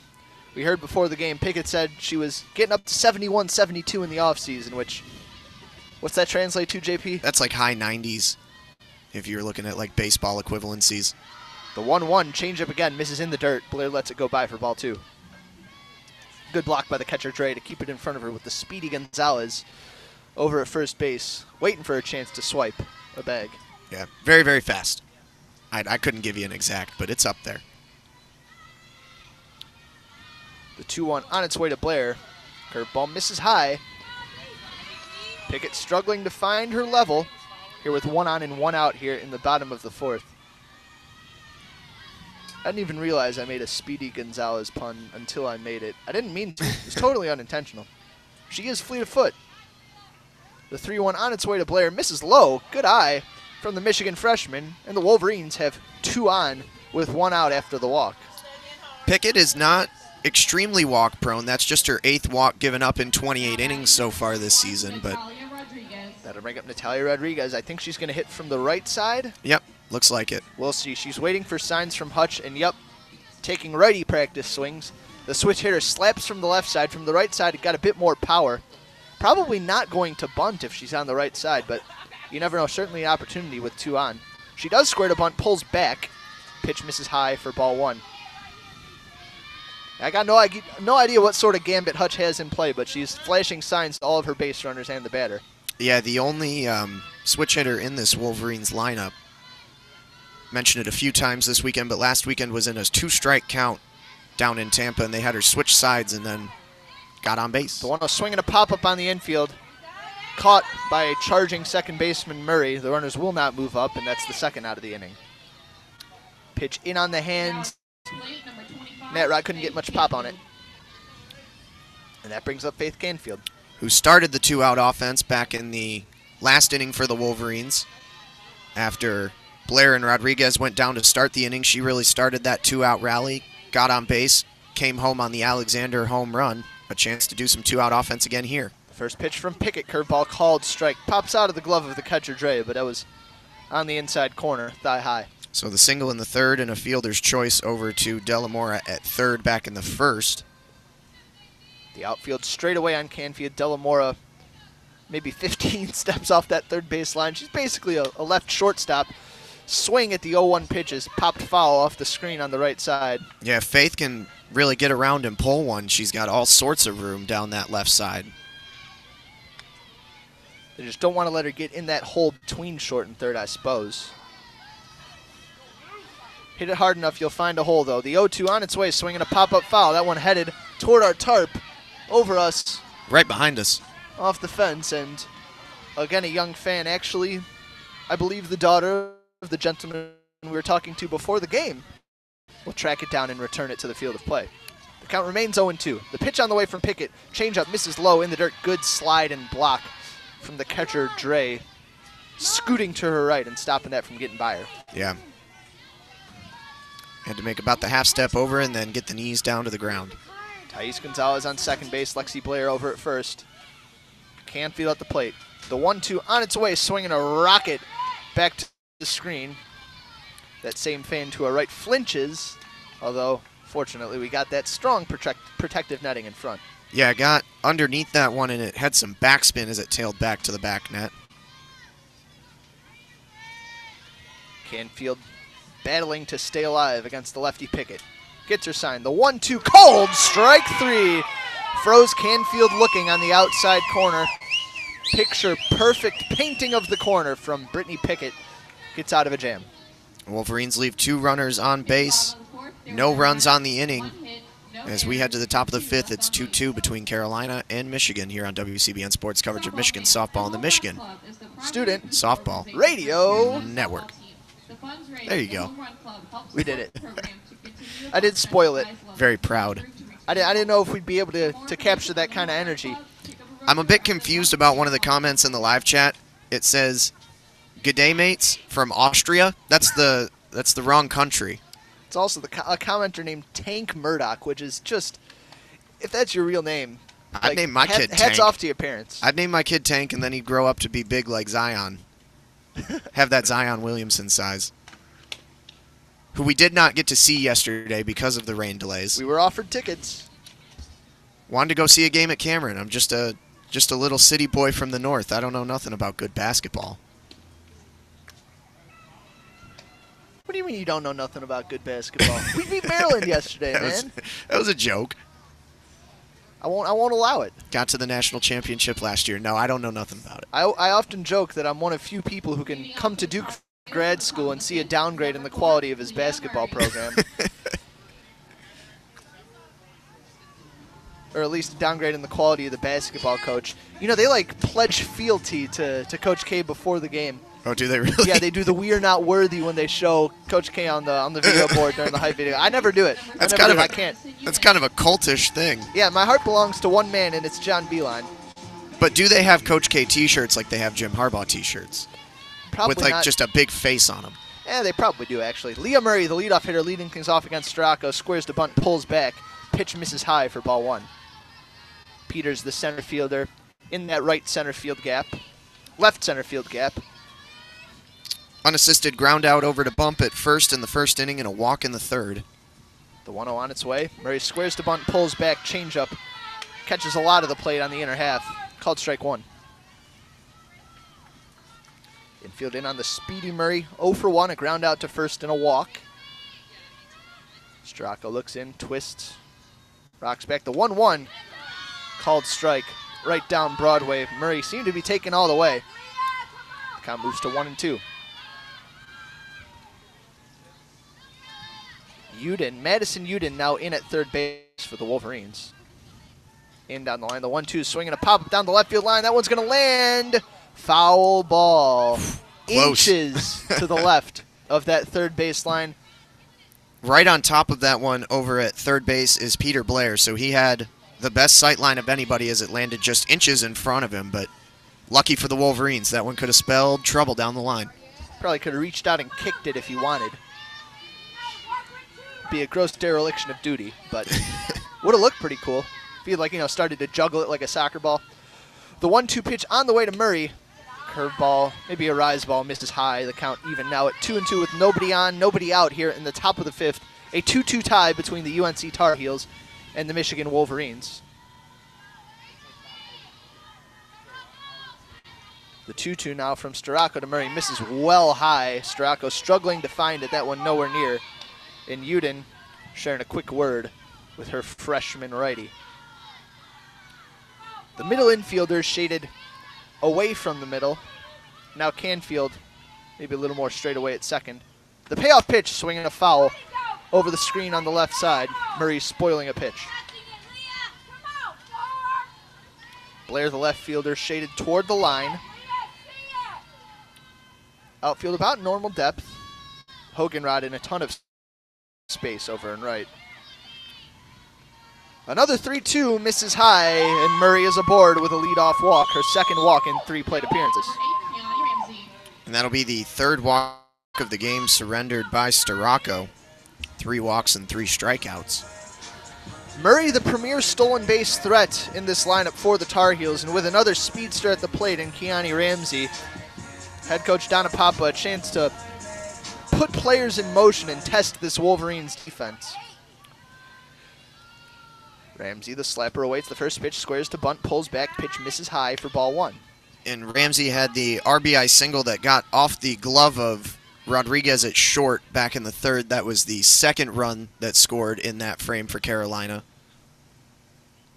With a lefty at the plate, I imagine Rodriguez will be in charge of covering second base on a stolen base, because if Ramsey lays down a bunt, Canfield has to be able to get to first base. But with that being said, that leaves that left side of the infield a little more pliable, a little more open for a slap to that side, which is, I'm sure, Ramsey's specialty as a slapper. The lefty awaits, the 1-0 on its way, squares to bunt, pulls back, and now tries to bunt, and they're going to call it a hit by pitch. Although it looked like she was attempting to lay down the bunt, it hit her on the hand. It's hard to tell whether or not she was pulling back or not, but it looked to me like her bat was out in front of her when she made contact. They appeal down to the third base umpire, who says that she didn't go, but Peter Blair, says she didn't go. It's just so hard to distinguish between an earnest attempt at laying down the bunt and pulling back, but they ruled that it hit her on the forearm and she was pulling back and it was out of the zone. Madison Uden was very upset over at third base right off the call. It's a tough call regardless of which way it goes. Down at first with a hit by pitch is Ramsey. The Tar Heels with 2 aboard, nobody out. Kirsten Lycia at the plate. First pitch plunks off her protective elbow pad, and 2 hit batsmen load the bases for the Tar Heels with nobody out, and Berlin Delamora ready to step to the plate. So again, maybe some unfortunate luck on the Ramsey hit, and then comes right back and hits Lycia. Hutch steps out of the dugout, not going to make it all the way to the circle, just shouts out some words. Oh, now it looks like she may talk to the umpire, and we're going to see Sarah Schaefer come out to pitch. So again, the yank here with the bases loaded and none out. Yet again, a Wolverines hurler thrown out of the space-heated dugout and into the freezing cold fire. I tried to make that work, Jeremy, but there were a lot of moving parts in that metaphor. Anyway, Schaefer unblemished so far on the weekend. We saw her come in and clean up after Beaubien was hit hard by this Tar Heel lineup back on Friday night through 1 2/3 innings scoreless. On the season, 2 2/3 innings of scoreless pitching. Has been third in the pecking order for the Maize and Blue. And again, Carolina has the bases loaded with no work of their own really at the plate. A walk and 2 hit by pitches in the opening 3 at-bats. You have to say Storako may be a bit unfortunate, but if your command's off just that much and you're missing inside time after time, now there's nowhere to put anybody. Very much like the next woman up mentality. Beaubien had her struggles back in the 3rd. Storako came in and shut it down. And now it'll be on Sarah Schaefer to come in here in the top of the 5th inning and try and clean up another bases loaded, none out jam. If you're happy and you know it, playing in the background, apparently this whole Tar Heel crowd dissatisfied, nobody clapping their hands along. Just a lack of audience spirit. They're probably more engaged in matters on the field than in the music playing in the background. Very curmudgeon-y. They're all about business here in Chapel Hill, and things may get dicey for the Wolverines as Berlin Delamora, plenty of pop in her bat. Up at the plate, the bases loaded, nobody out in the top of the 5th. First pitch from Schaefer misses high for ball 1.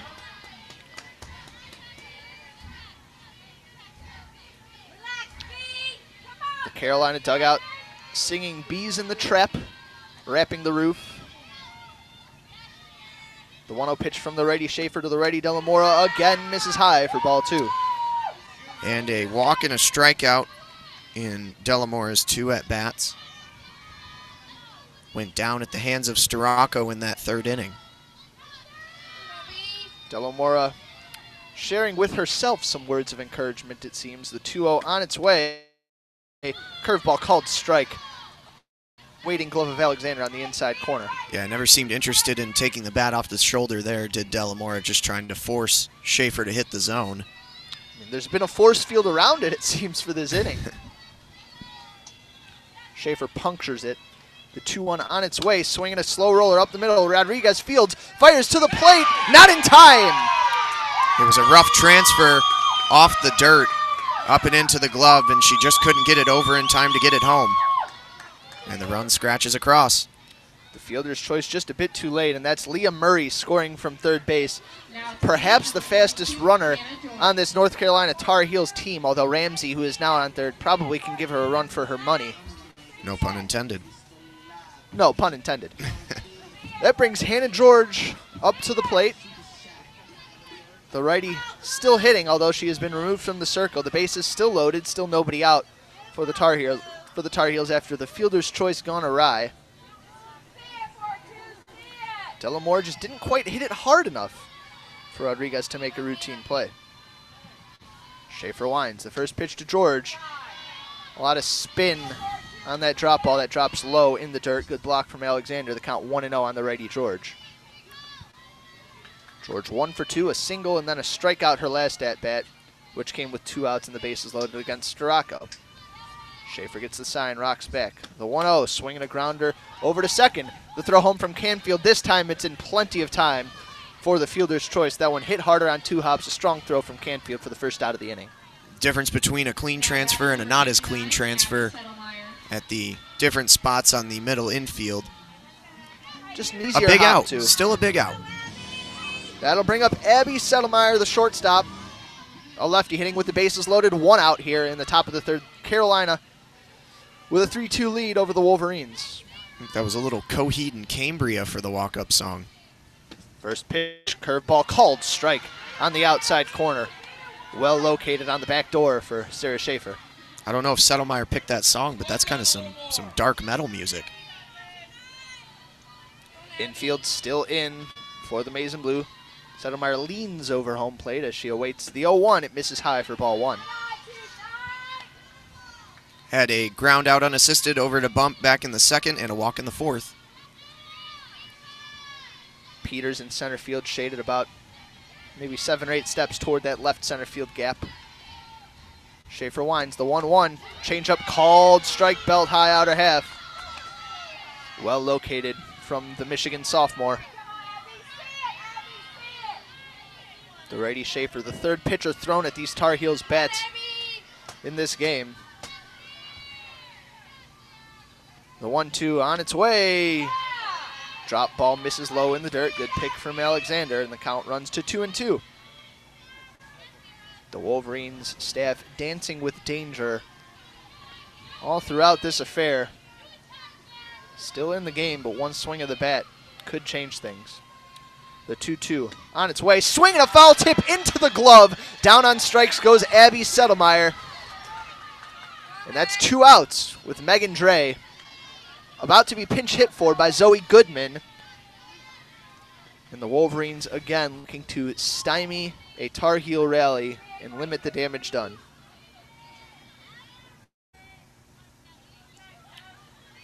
Zoe Goodman played a lot of designated player yesterday. Was largely unsuccessful against the likes of Storako and Megan Bobian, and now looks like she's heading back to the dugout. I have no idea what's going on. Looks like Megan Dre will hit for herself. A change of heart, perhaps? Never mind. What does that do to your confidence as a hitter? As they tell you to come out and then send you back. Yeah. Well, all right, Dre, here you go. 2 outs, bases loaded. This is, never mind. You know what? We're gonna put someone. You know what? Never mind. Dre has had fewer strikeouts than Goodman, so maybe that's something to play into it. Who knows? First pitch from Schaefer. Check swing foul over toward the UNC Tar Heel dugout. And again, if Schaefer's able to come in and do basically what Storako did back in the third and try and get out of this inning with limited damage and a bases loaded, none out.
I'd get frostbite for this team, but it'd be nice if they rewarded me with some runs. You know, this team being the Michigan Wolverines, for which I'm an impartial observer, a conduit of the action. Well, to No get more. those runs, they've got to get by Brittany Pickett, Easier said than done. who has been very good against these Wolverines this weekend. Well, due up for the Wolverines is a hitter who has gotten the better of Hannah George twice. Katie Alexander, the Celine Slugger, a 2-run bomb her last plate appearance. Every batter who comes to the plate is the potential tying run, and perhaps nobody embodies this more than Katie Alexander, who has 3 of the Wolverines' 4 home runs this season.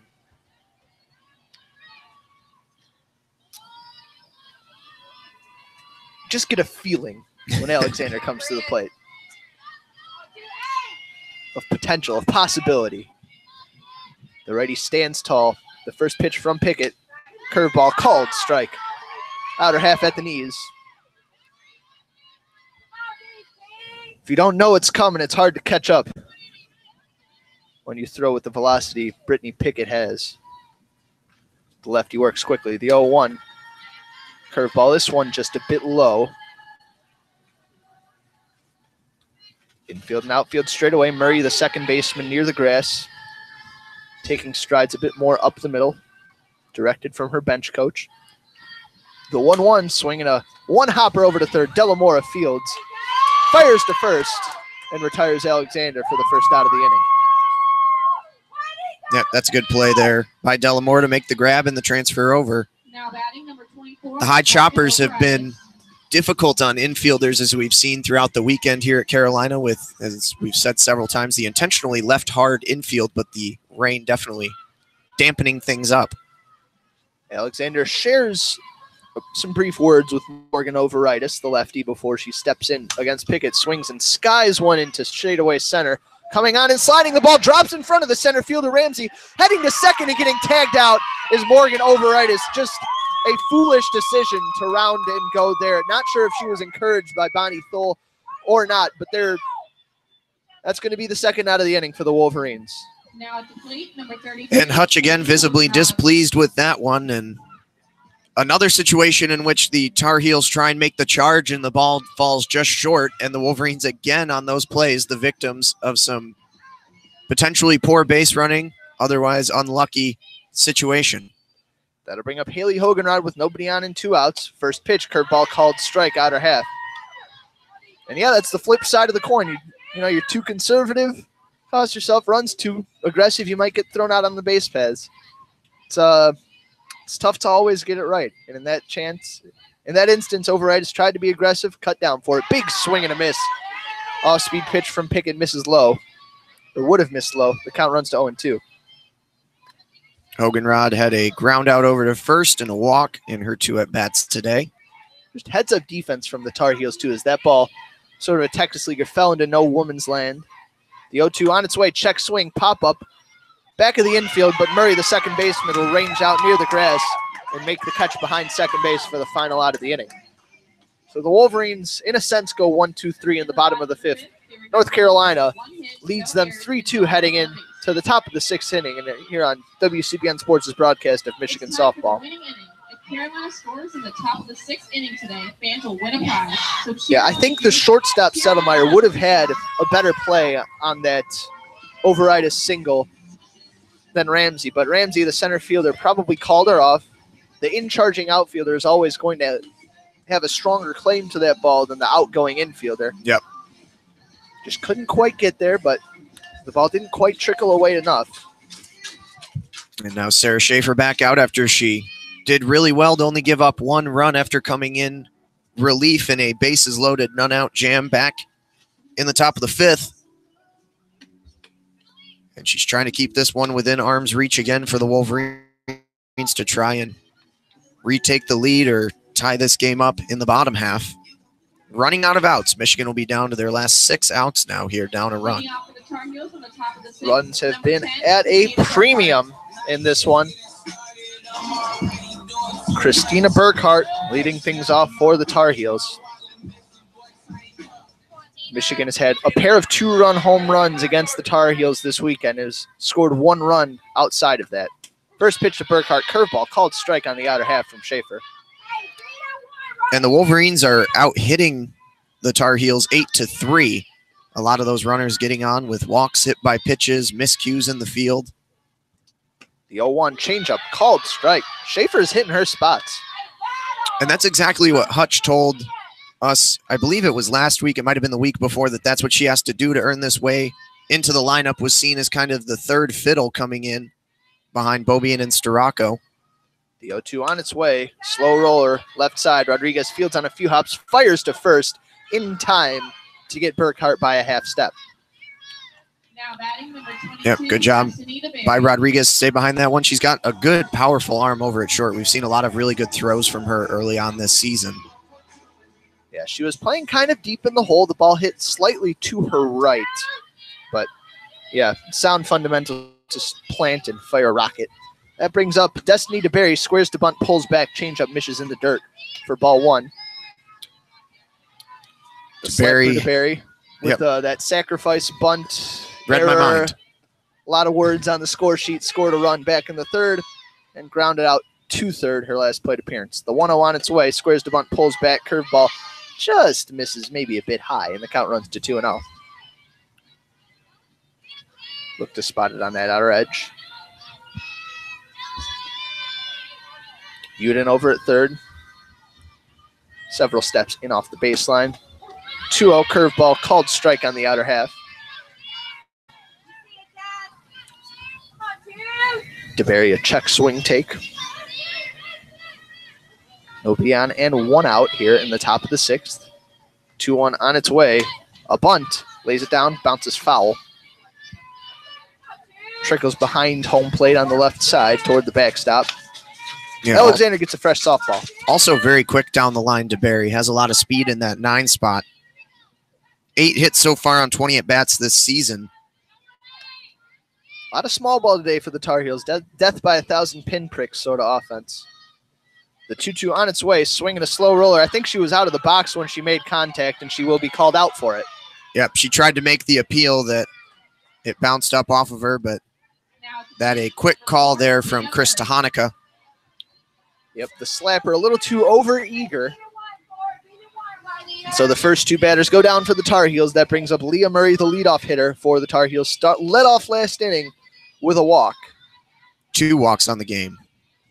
The first pitch, squares the bunt, pulls back, scalds one foul down the third base line. The fastest runner in this lineup scored on the fielder's choice. A slow roller from Delamora over to Rodriguez at shortstop with the bases loaded, and Murray just flat beat the throw home. Yep. Pair of walks in the third and the fifth, and a ground out over to Bump, who tagged the bag herself back in the first. The 0-1 squares to bunt, pulls back, squares to bunt again, pulls back again. The pitch misses low for ball one.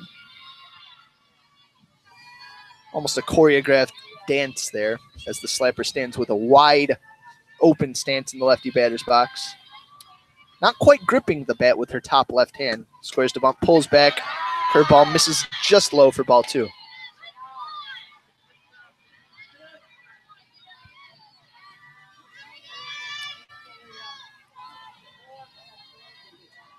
Murray stands tall, slender at 6 feet tall. The 2-1 on its way, squares to bunt, pulls back again, and the changeup misses low for ball 3.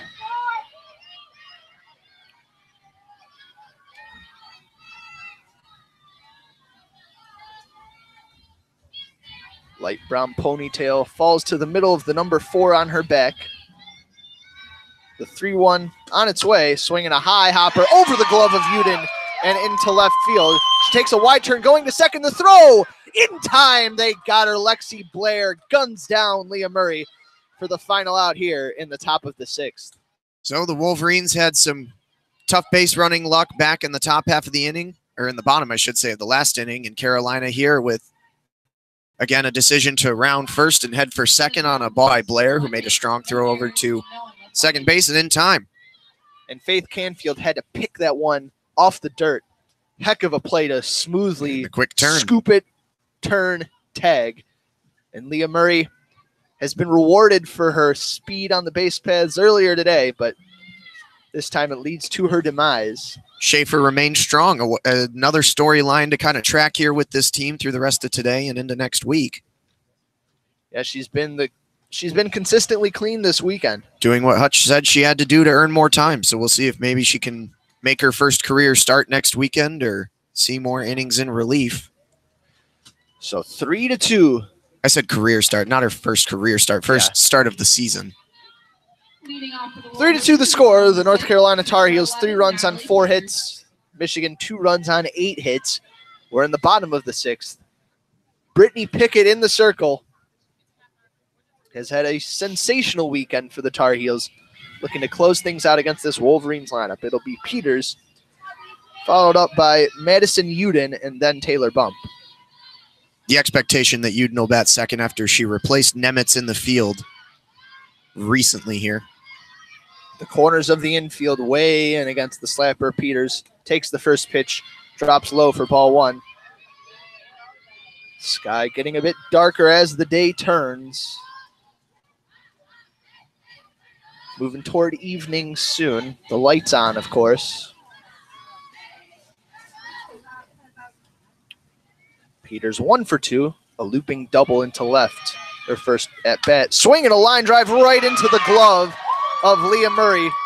And if she weren't 6 feet tall, that might be a base hit. Yeah, hard hit ball there by Natalie Peters. That really good contact, but couldn't find the hole. A really loud pop off the bat. But bad luck. That'll bring up Maddie Uden, looking to try and string together some consistency at the plate here early in the season. We know she's capable of damage. The lefty awaits, squares to bunt, misses, stabs at it, behind in the count, 0-1 on the off-speed pitch. Just 4 for 20 so far here on the season. Has 3 walks as well. Stands tall in the middle of the box, feet not too wide apart. Now bends the knees, lifts the bat off her shoulder. The 0-1, swing and a miss. Chases the high cheese up and out of the zone. Struggled with the strikeout so far this year, Maddie Uden has. It's been something that's dogged her throughout her career, but usually she's been putting up enough numbers to earn her spot in the lineup nonetheless. 0-2 the count. Nobody on, 1 out. Bottom of the 6th. The pitch on the way, swing and a miss. 3 pitches, 3 strikes, and down goes Madison Uden. That one on the outer half just could not catch up. And she is struggling with the strikeouts. That's her 7th one already here. That's going to bring up Taylor Bump. The Wolverines righty grounded into a double play and singled in her last at-bat. Again, looking for some 2-out offense are the Wolverines. Bump again stands tall, now crouches down. The first pitch swinging a pop-up. Shallow right center. This one could be trouble. Sliding and making the catch in shallow right center is Christina Burkhart. A sparkling defensive play sets the Wolverines down in order in the bottom of the 6th.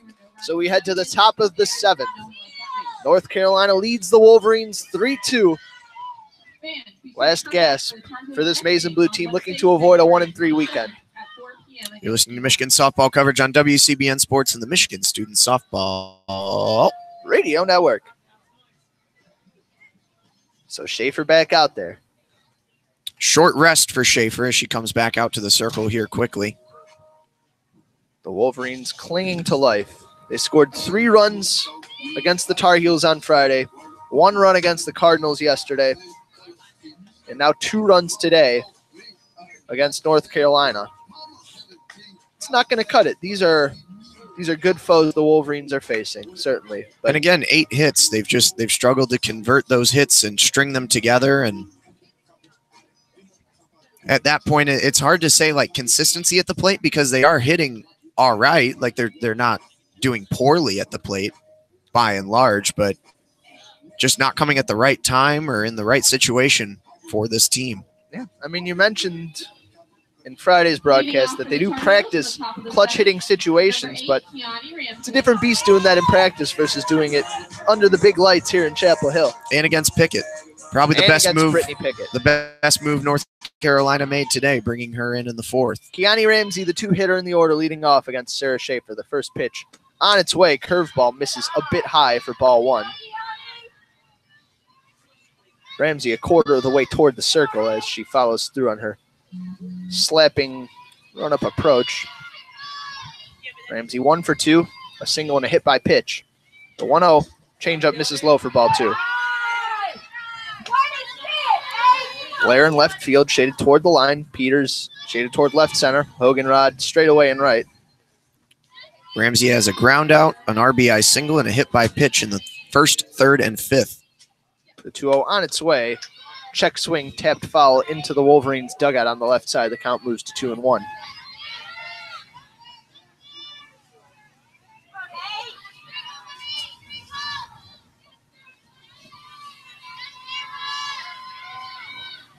Schaefer back onto the rubber. Rocks back. The 2-1, swinging a line drive foul just out of the reach of the outstretched glove of Madison Uden. Lunging to her right. The count runs to 2-2.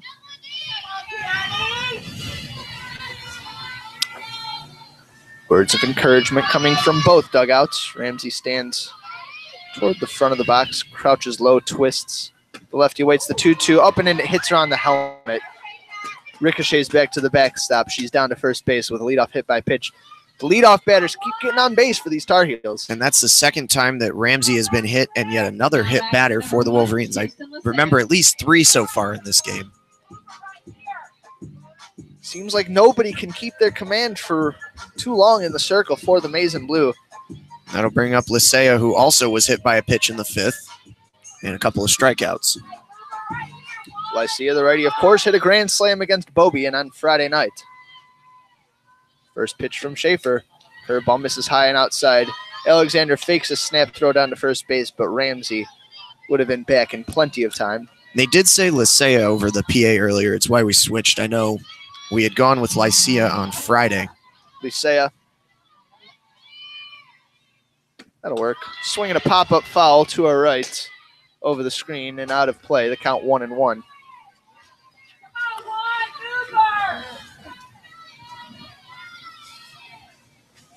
One ball, one strike, one on, nobody out here in the top of the seventh. The Tar Heels, the visitors here in Chapel Hill, looking to add to a 3-2 lead. The 1-1, curveball misses high. Count 2-1 on Lycia. Infield at double play depth, the outfield straight away. Still no wind, the temperature dropping, overcast skies. The 2-1 on its way from Schaefer. Called strike. The throw down to second is going to get into center field. Alexander errant between Canfield and Rodriguez as Ramsey with a stolen base. And I think Katie's trying to make the case that the batter was in the way there over the plate. I don't know. She was tapping over towards home plate, trying to talk to home plate umpire Chris Tahanika. And now Hutch is out to argue as well. And Tahanika doesn't seem like an umpire who is going to be easily swayed by protests from either side. But no nonsense sort of ump. He's giving it back to Hutch as she gave it to him, following her to the dugout, sharing words. And now Bonnie Thole asking questions. Might have given her a warning as he's pulled the book out. Seems likely. I wasn't paying attention to the throw from Alexander with Lycia in the way. Well, I think that might have been what it was. I kind of half caught it, but I know Katie was not happy with whatever was going on in the box, and she was the one to make the initial appeal. I mean, she's so automatic most of the time with everything that her defense behind the plate entails, and they're still having words over there with Hutch now on the top step of the dugout. Tahanika gesturing with his hands. And they're still talking, and it seems more like it's Tahanika talking than Hutch at this point, but they finally depart each other's company.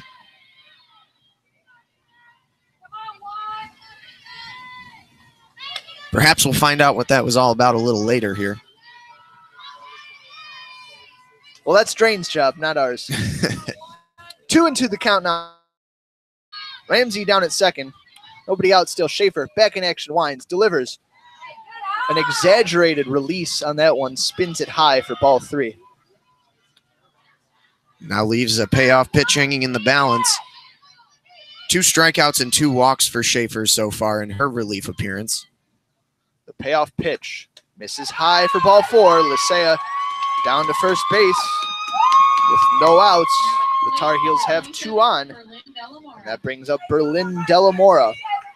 And again, more base runners for Carolina. With just 4 hits, they've been on base, it seems like, all game through Michigan's inability to hit the zone at times.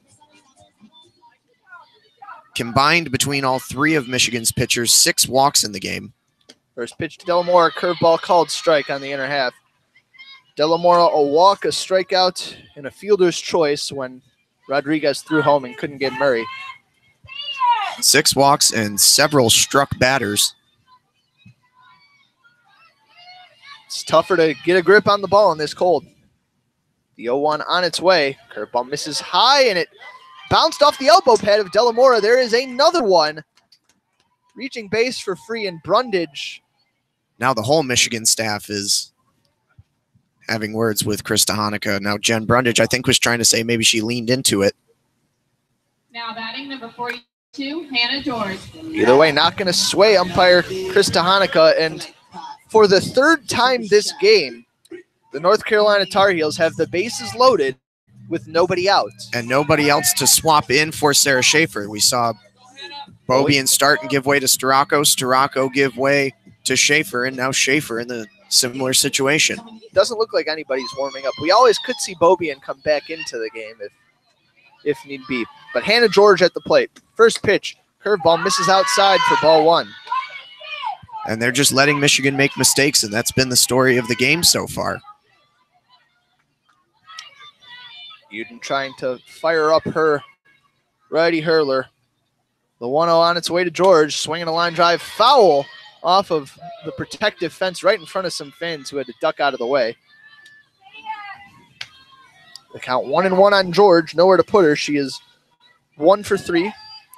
Started the game in the circle for the Tar Heels, gave up the 2-run home run to Katie Alexander, and was promptly pulled in the 4th. And it's been all Pickett since. Schaefer gets the sign. Curveball just misses low. And the count runs to 2-1 on Hannah George. And now Jen Brundage going out to share some words with Sarah Schaefer.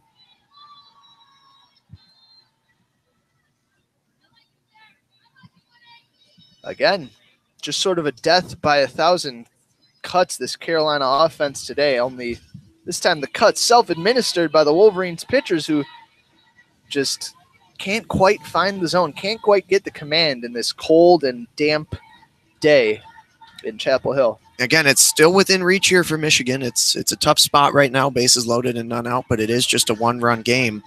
If they can try to keep this close, they'll have the top of the order due up in the bottom of the 7th.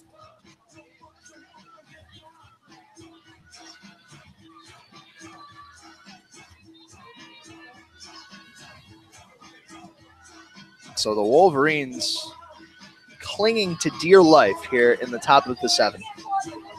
2-1 the count on George. The conference ends in the circle. The righty George stands toward the back of the box, awaits the 2-1, swinging a fly ball, right center field. Hoganrod going to make the catch on the warning track and get it back into the infield. The throw cut off by the second baseman Canfield. Scoring from third on the sacrifice fly is Kiani Ramsey. And the Tar Heels double their lead. They now lead 4-2 against the Wolverines. Yep, George did what she needed to do. Seemed like she might have gotten enough of it to send that over the wall, but it died out short of there. Maybe with Friday's wind. Yep.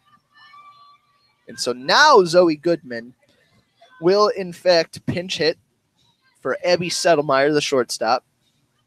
Boy, it's just frustrating to see a 4-2 game where Michigan is out hitting Carolina 8-4, and you know that a lot of these situations could have been avoided with fewer walks and some better command, getting in and at least 4 hit batters in this game. Now batting number 33, Zoe Goodman. Yeah, it's a game that's decided in the margins. And again, it's creeping out of reach as the runs pile up. Zoe Goodman awaits the first pitch, a curveball called strike at the knees. Goodman already hit cleanup on Friday. Just a hint of sunshine peeking up here at the stadium. The 0-1 on its way from Schaefer. Curveball called strike 2. That one on the outside corner. Goodman hitting 143 on the season. Stands toward the back of the box. Slightly closed stance. Knees bent low. Bat nearly parallel to the ground above her right shoulder. The 0-2 on its way. Swinging a foul back to the screen, and I flinched at that one. Oh, man, I hold myself in pretty high regard for my ability to avoid flinching at foul balls, but that one was head straight between my eyes, if not for the netting, Jeremy. I let myself down. The count remains 0-2. Schaefer gets the sign. The pitch on the way. Curveball misses low and away. Good eye from Goodman. Good pitch from Schaefer to maybe reset the eye levels. There's one very, very loud Carolina fan right in front of us who has been pretty vocal on just about every single pitch so far. I hope the Nat mics are getting her. The 1-2 on its way, swinging a rocket shot, knocked down by Uden, steps on third for one out, throws to first for the other, and it's a ground ball double play to end the inning for the Maize and Blue, but not until after a sac fly puts another on the board for the North Carolina Tar Heels, the Wolverines, down to their last at-bat in the bottom of the seventh. They need 2 to tie, 3 to win against Brittany Pickett. Again, you're listening to Michigan softball coverage on WCBN Sports and the Michigan Student Softball Radio Network. Again, we want to give a big thank you as we head to the bottom of the seventh to all of you who have tuned in with us, not only today, but all weekend long, who tuned in with us last weekend in Tampa, who will continue to tune in with us throughout the season. We appreciate your consistent support and your wonderful interactions with us through both the YouTube live chat and on Twitter at WCBN Sports. Means a lot to us that we can come out here and we have the ability to do this because we have your support and your listenership. So, should we plug the fundraiser one last time? Sure. One last plug for the fundraiser as well. It's officially fundraiser week for WCBN FM Ann Arbor 88.3. They are kind of our parent station. We're the sports department within a larger station that also does music and talk and certain things. But if you're interested in donating, you want to help out and kind of sweeten our pot so we can keep some of these trips going, so we can get out to these locations and continue to call games, you can do that through the main WCBN website, WCBN.org. There's also a phone number there where you can call in and pledge your donation as well. Make sure you give it to sports. Yep. If you're interested, you can let them know that you've been tuning into the softball broadcast and that you're appreciative or enjoy it. Or if you don't, I mean, you could also still donate and tell them you don't like us. But that's all we got for you. Thank you again to everybody for tuning in. Lexi Blair leading things off in the bottom of the seventh. The first pitch, curveball misses low for ball 1. Blair 0 for 2 with a walk in her last plate appearance.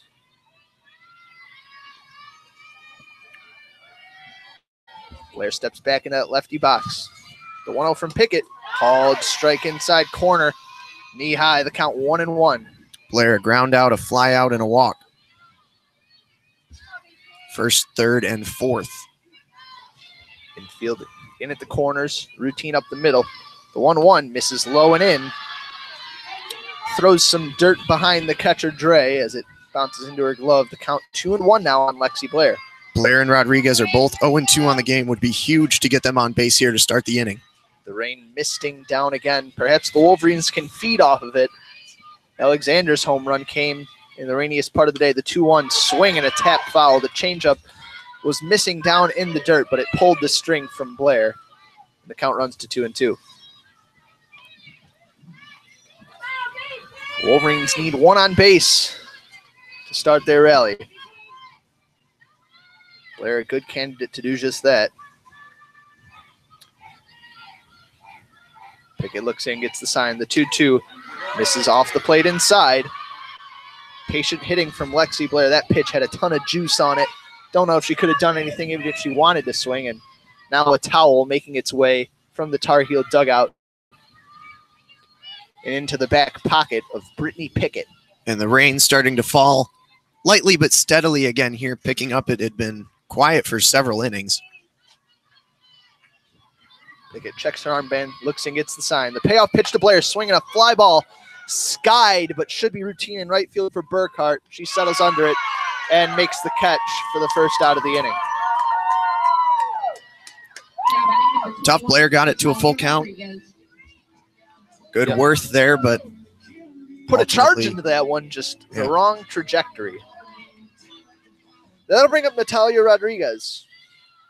Hit by a pitch, struck out, looking and popped out to second base in her 3 at-bats. The first pitch from Pickett, squares to bunt, tries at it, and it's right down Broadway for strike 1. Whether or not she actually made an effort to bunt it down, she missed contact. The count 0-1 on that rod. Pickett checks her band. The 0-1 swinging a slow roller over toward third. Fielded on a short hop by Delamore. The throw to first is in time to get Rodriguez. 2 up, 2 down for Pickett and the Tar Heels. 1 out away from taking home their second win of the weekend against the Michigan Wolverines. Delamore has been very good over at third base this game. She was on that one, had it into the glove, up and ready to throw before Lisea had even gotten back to first base. That'll bring up Faith Canfield. First pitch, swinging a roller back up the middle off of the glove of Pickett, fielded by the shortstop Settlemeyer. The throw to first is in time. It's a 1-2-3 inning in the bottom of the 7th for Brittany Pickett. She sets down the Wolverines, and she has shut down the Wolverines this entire weekend. Comes into the game in a tie game and holds the Wolverines scoreless through the last 4 innings, giving North Carolina the win. They go 3-1 on the weekend. The Wolverines end up 1-3 here in Chapel Hill. And again, the final line, 8 hits to 4 in favor of Michigan, but 4 runs to 2 in favor of Carolina. And that's the story. Michigan, with walks and hitting batters, put themselves in several predicaments throughout the game, forced all 3 pitchers to make appearances. And again, all of their hits, while good and while showing that they're capable of hitting, not coming at the right times and not able to put them all together. The Wolverines certainly with a lot to work on before they head out to Fullerton next weekend. As they will fall to 4-5 on the season, and they go 1-3 on the weekend. So soul searching to do as they head back home and get ready to head out to a tough tournament this coming weekend. But we'll have a more full recap of the entire ACC Big Ten Challenge for you on East of the Rockies, our podcast this week. I should say they are headed to Baton Rouge this coming weekend and then Fullerton the following weekend. Unfortunately, we won't be traveling to any of those, but we'll be previewing the games, talking about this on the podcast, and hopefully we'll have interviews and much, much more. And again, despite the poor results, we appreciate all of you tuning in with us throughout the weekend. And Mo, it was good to have you back in the booth for a weekend. Been a good host. Yep. And that'll do it for our coverage here from Chapel Hill, I think. Yep, for Jeremy Parks, I'm Morris Fabry. Again, thank you so much for tuning in. Wishing all of our listeners, and even the people who didn't listen, a good night. And, of course, a Go Blue.